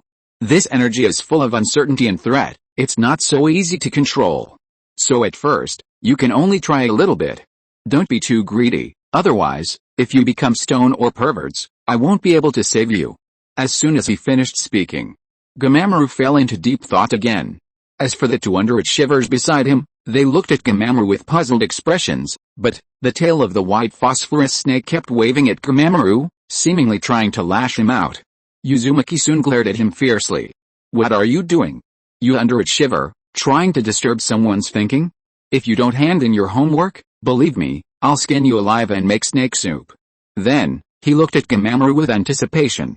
If it succeeded, then he would have a chance to break the seal and return. However, gurgle. Gamamaru came back to his senses, tilting his head to look at Uzumaki-jun, seemingly not understanding. Just as Uzumaki-jun was about to ask, if you don't understand, what are you thinking? Slap. Gamamaru flicked his tongue directly at the face of the white phosphorus serpent. Chapter 3, The End of Today. Chapter 422. So that's how it is. Nothing's wrong in Land Village, Jinmuzi said with a happy smile, looking at Enwin. There are just so many more people now, and the villagers are very happy to see that. Although Grandpa Zio was somewhat disappointed that Soon refused to join the ancestral kingdom, after all, having a country's protection would deter other bad guys, he was still very gratified to see the village growing stronger. Especially since Land Village had expanded considerably.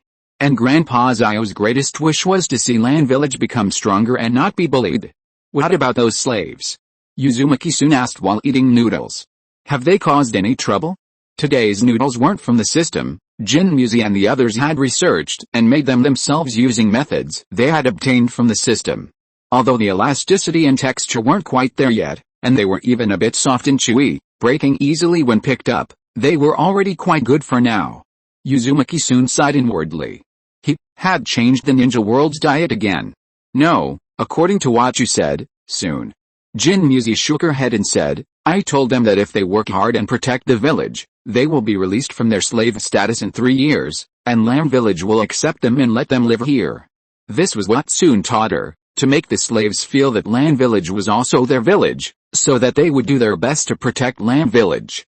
Yes, even if you are merciful, you can't throw away the stick of deterrence you have in your hand. Uzumaki-san nodded, especially in this chaotic world, a little pity can easily cause trouble, and said with a serious face, remember, a small favor is appreciated, but a large favor is resented. This world is a feudal slave society, so most slaves are either prisoners of war of the empire on the battlefield or they sell themselves because they can't survive. In the end, all they seek is a meal to fill their stomachs. So, food is still the most important thing right now. Yes. Jinmuzi nodded her little head and said, I'll listen to you. Anyway, Soon is so smart, he definitely won't lie to her. And what about the decision regarding opening up trade with Lamb Village? Uzumaki-san put down his bowl, thought for a moment, and said, Lamb Village is conveniently located inland, situated between several countries. If trade is opened, it can significantly increase revenue. It's just that Land Village doesn't have many special products, the land is barren, and water resources are scarce, so he figured that besides the not-so-tasty sweet potato noodles he'd just eaten, there wasn't much else to sell. Preparations have already begun, Jinmuzi said, clearing the dishes. Grandpa Zio arranged for people to clear the weeds a long time ago, planning to level the roads. And Uncle Gihei has also built many wooden houses, by the way. A happy smile appeared on her face.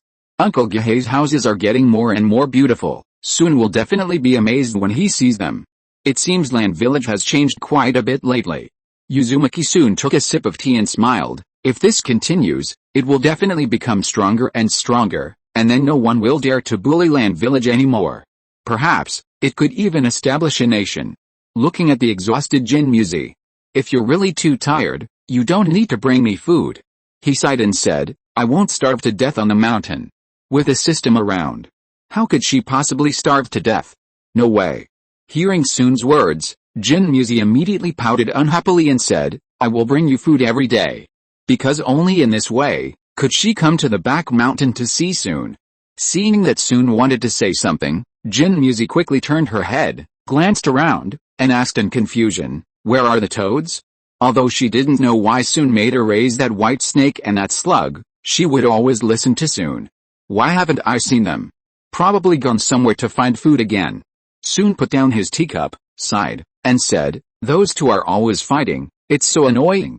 They never pay attention in class, either he's hitting them or he's licking them. As for the slug, thankfully, it's still the slow-paced kind. Jinmuzi nodded her little head, saying earnestly, when I see them later, I'll teach them a lesson for you. Never mind, I'll handle it myself later. Uzumaki soon glanced at the sky and said, the sun is about to set, you should hurry back too, otherwise it'll be difficult to walk after dark. If it weren't for the fact that they could see Land Village as soon as they descended the mountain, he would have already planned to send her back. After all, it's dangerous for a pretty little girl to walk on mountain paths late at night. In that case, thank you for troubling Mamoru and the others again. Hearing Sun's words, Jinmuzi nodded hesitantly and said, I'll come see you again tomorrow. Uzumaki soon smiled and nodded, saying, let's go. If you encounter any danger, run this way. He believed that Land Village should be safe now. After all, their only valuable crop had been sold to various countries, so they wouldn't care about this poor little village. Attacking it would be a waste of money and manpower, and what would be the point of taking it? Oh, right. Suddenly, Jinmuzi, who had just finished packing and was about to go down the mountain, slapped her forehead, seemingly remembering something she hadn't said yet.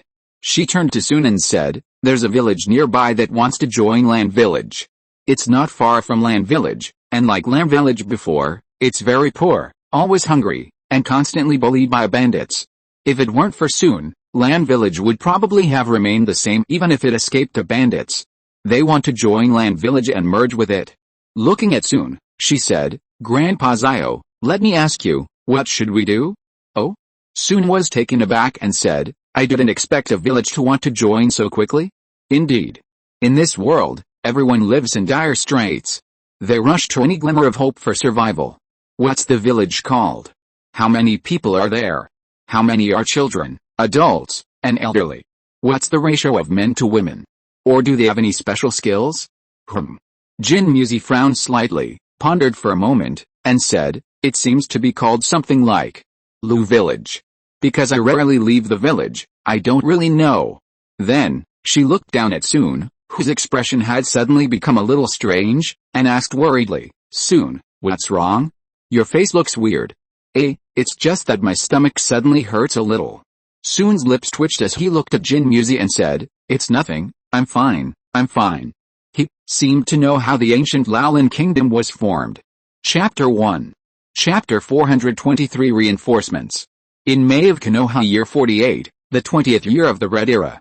Due to the sudden war launched by the 5 great shinobi villages against the land of whirlpools, the entire shinobi world is now shrouded in an eerie atmosphere. Some smaller shinobi villages and nations, hoping to preserve their village system and perhaps gain some advantage in the land of whirlpools, are actively responding to the call of the 5 great shinobi villages and preparing to join them in the invasion.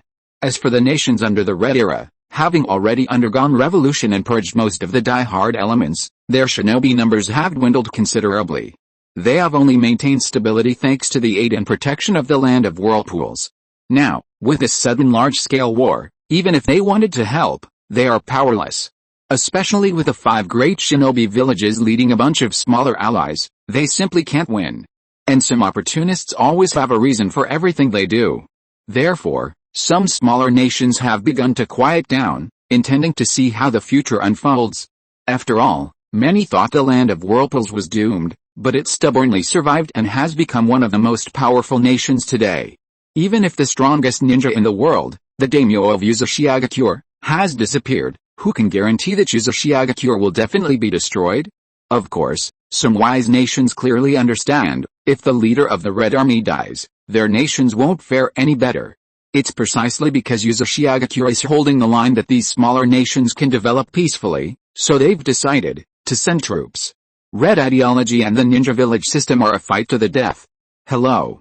Uzumaki Koki looked at the somewhat robust man in front of him, wearing a black and blue suit of armor with a yaksha symbol in the middle, with long black hair. He smiled, extended his hand, and said, "You've worked hard. It's nothing. We are all members of the Red Alliance. It's only right." The long-haired man remained expressionless, shaking Koki's hand and saying calmly, "Besides, the land of whirlpools helped our land of snow a lot back then, so our land of snow will never stand by and watch our ally fall into danger." "Thank you." Uzumaki Koki nodded gratefully upon hearing the words of the Minister of the Military Affairs of the Land of Snow. Then, looking at the Land of Snow ninjas behind Kazika Nudo, who, despite their exhaustion, still stood tall and looked ahead, he said, "You must be tired from the long journey. The Land of Whirlpools has arranged a place for you to rest. Please rest for a while." "It's alright." Kazika Nudo said, "If there's anything our Land of Snow can do to help, please let us know." He clapped his hands, and then, a man wearing glasses and dressed as a researcher emerged, leading dozens of ninjas carrying over a dozen boxes. "This is Chakra Armor, a joint research project between researchers from the Land of Snow and the Land of Whirlpools. It has finally been successfully developed and is ready for combat. Therefore, I brought some finished products and blueprints with me, hoping they can be of assistance to the Land of Whirlpools." "Chakra Armor?"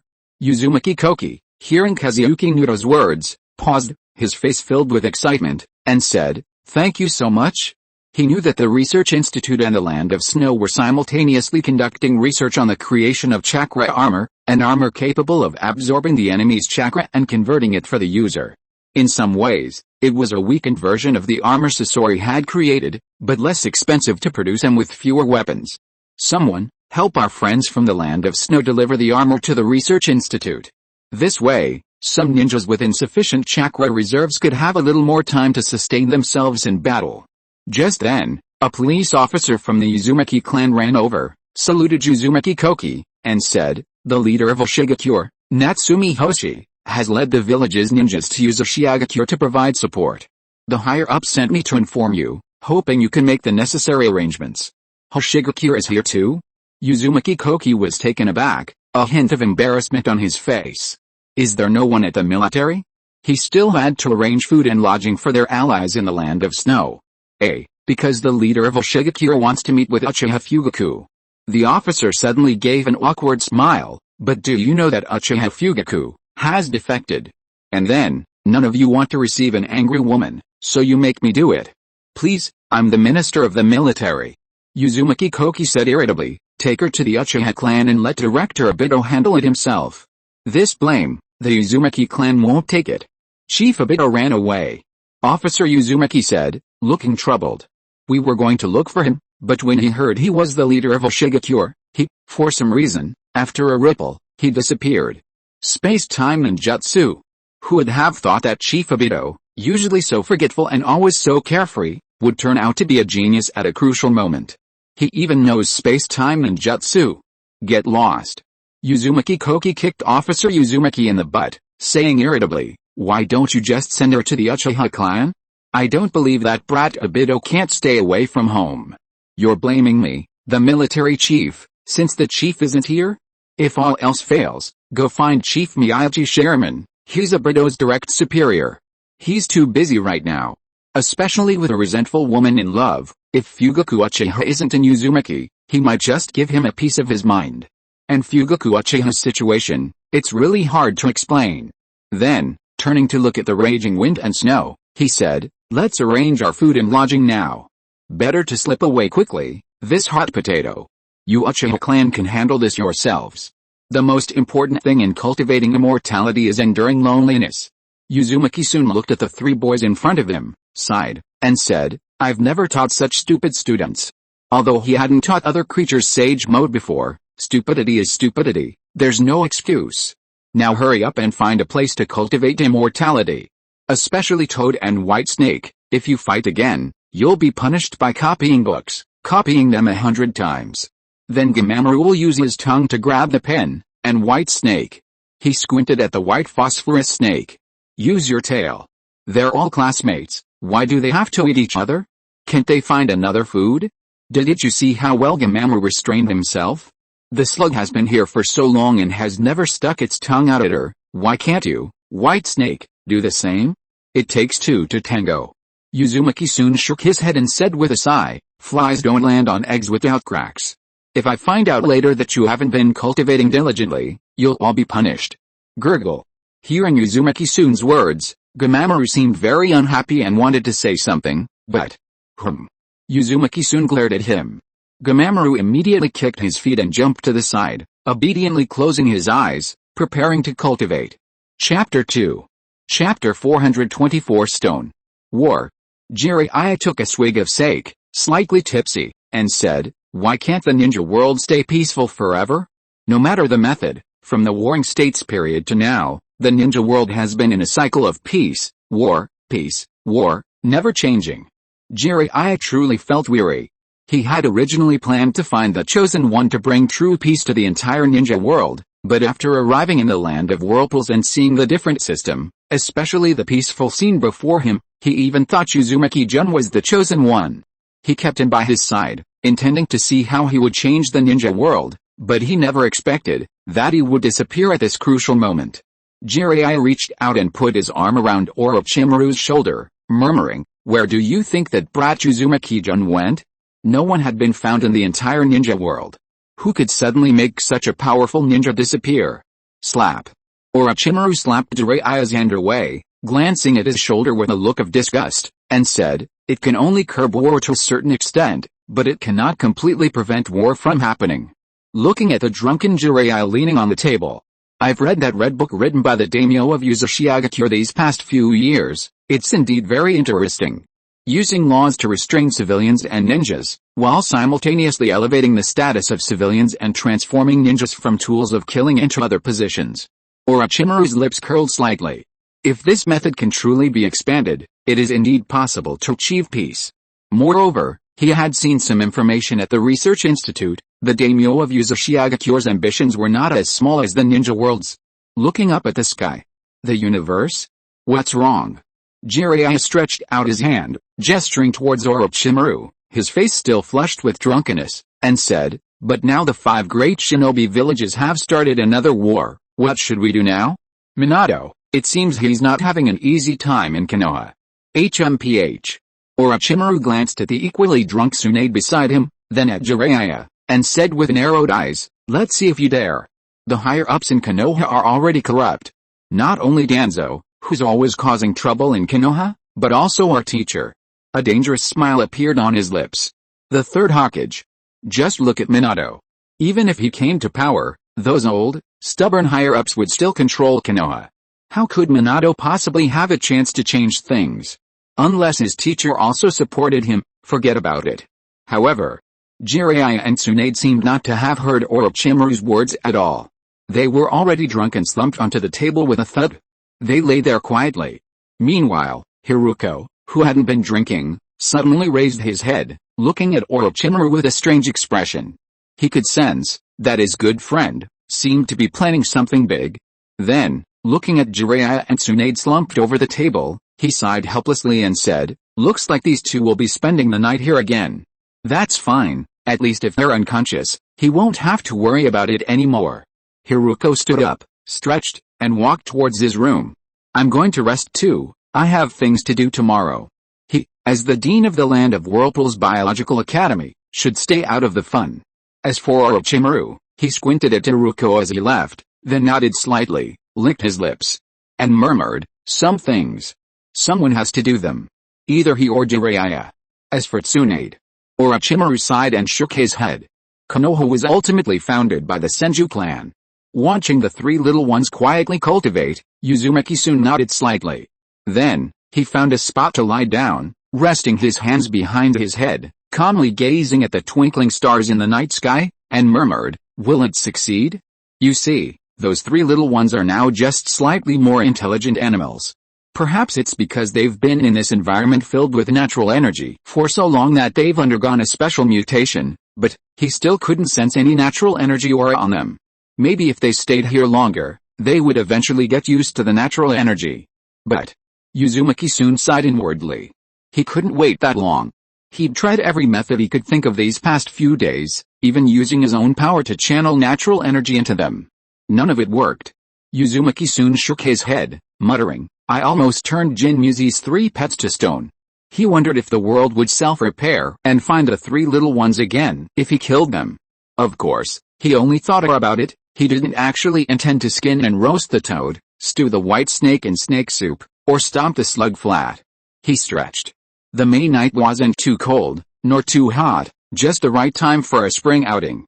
So, sometimes he would indeed fall asleep on the big rock without even realizing it. He felt a pang of nostalgia for the land of whirlpools, for Mikado, for Itachi, for Kushina. Uzumaki-jun reached out, as if trying to grasp the star in the sky, but, unable to use ninjutsu now, he couldn't fly. He could only quietly watch, simply enjoying the peaceful night. During this time, when he had nothing else to do, he would re-examine his old ninjutsu, hoping to find a way to counter it, and he even learned some of the ninjutsu seals developed by the Grand Elder and the others. It could be said that now he could teach Itachi, and Mikado would no longer laugh at his lack of basic skills. He could proudly proclaim, he was no longer just relying on the system. Although, it was because he directly exchanged ninjutsu from the system in the early stages that he was able to become familiar with ninjutsu so quickly. He didn't know how much time had passed. Uzumaki soon turned his head and glanced at Gamamaru and the others, then nodded in satisfaction. Looks like they were seriously cultivating. Cultivating requires enduring loneliness. Just look at how long Jiraiya and Naruto ate insects, and you'll know. Loneliness always makes people feel nauseous. Suddenly. WTF. Uzumaki soon stared blankly at Gamamaru, whose entire body was glowing. What's going on? Giving off light for no reason? Could Gamamaru be a fluorescent toad that glows at night? Impossible. Why didn't he notice before? After a moment of stunned silence, he seemed to understand something and quickly moved closer to Gamamaru. Sure enough. He looked at Gamamaru with excitement. The faint glow around them was natural energy absorbed by Gamamaru, and this time Gamamaru didn't turn to stone. Why is that? Uzumaki soon looked around but didn't seem to find anything special. He had tried cultivating at night, even staying up until the early hours of the next morning, but still without success. So how did this toad manage it? This feeling of having the method right in front of you but being unable to find it is truly frustrating. Uzumaki soon paced anxiously. At this moment, the white snake and slug also noticed that something was wrong with the toad and walked over with puzzled expressions, looking at the glowing toad. Why is the toad glowing? Then, the white snake hesitated for a moment and then climbed onto the rock. This time, it didn't use its tail to whip the toad, but instead imitated the toad and slowly closed its eyes.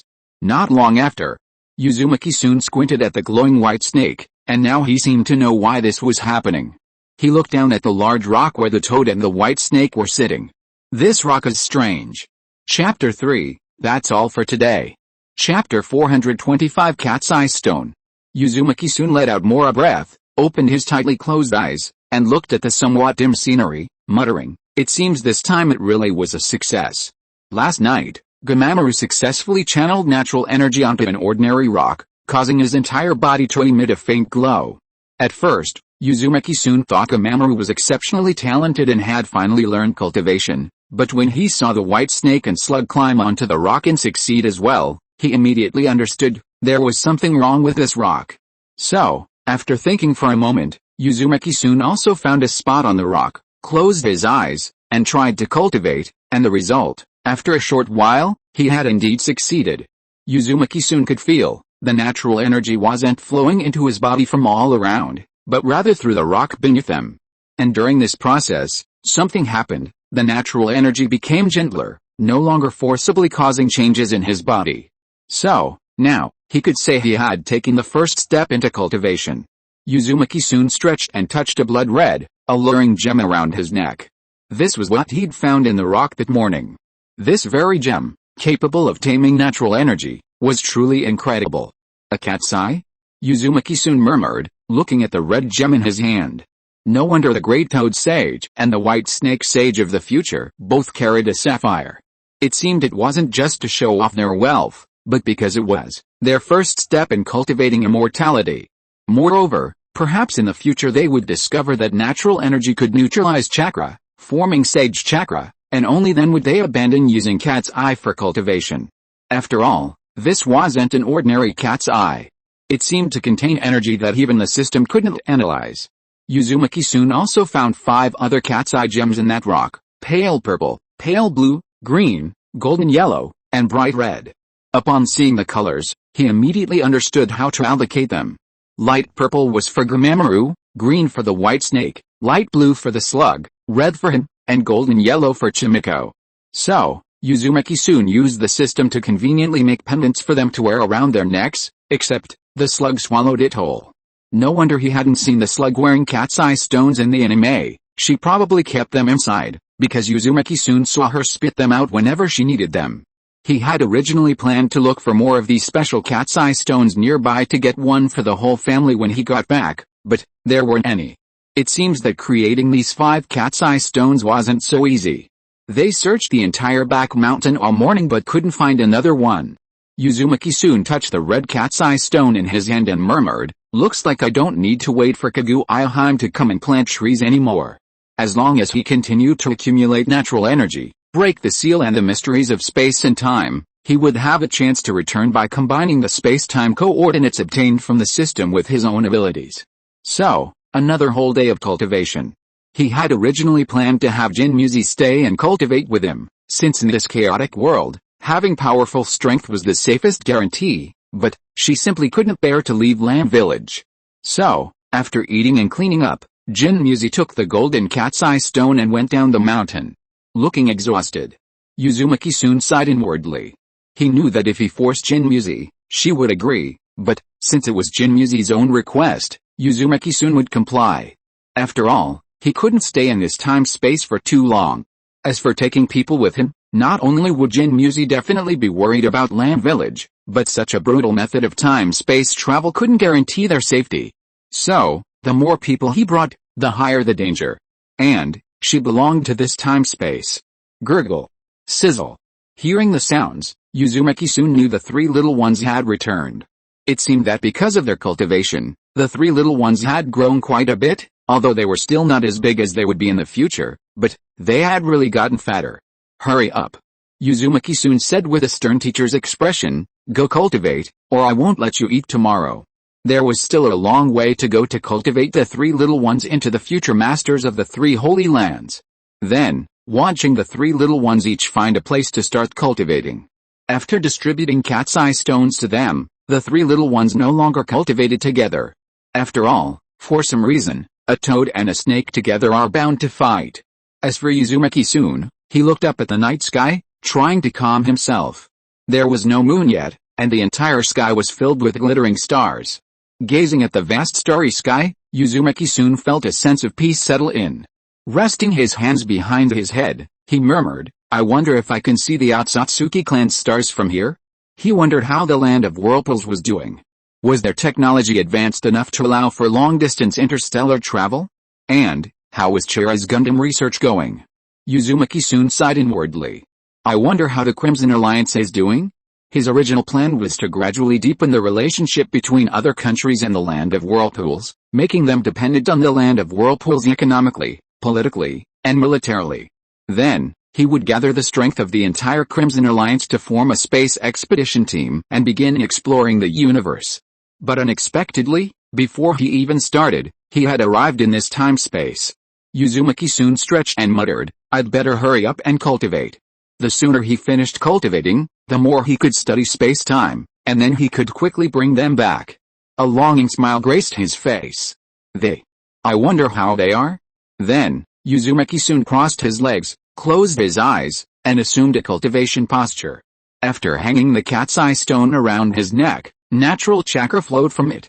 This energy, different from chakra, carried a powerful life force within it, so, the more he cultivated, the more energetic he became.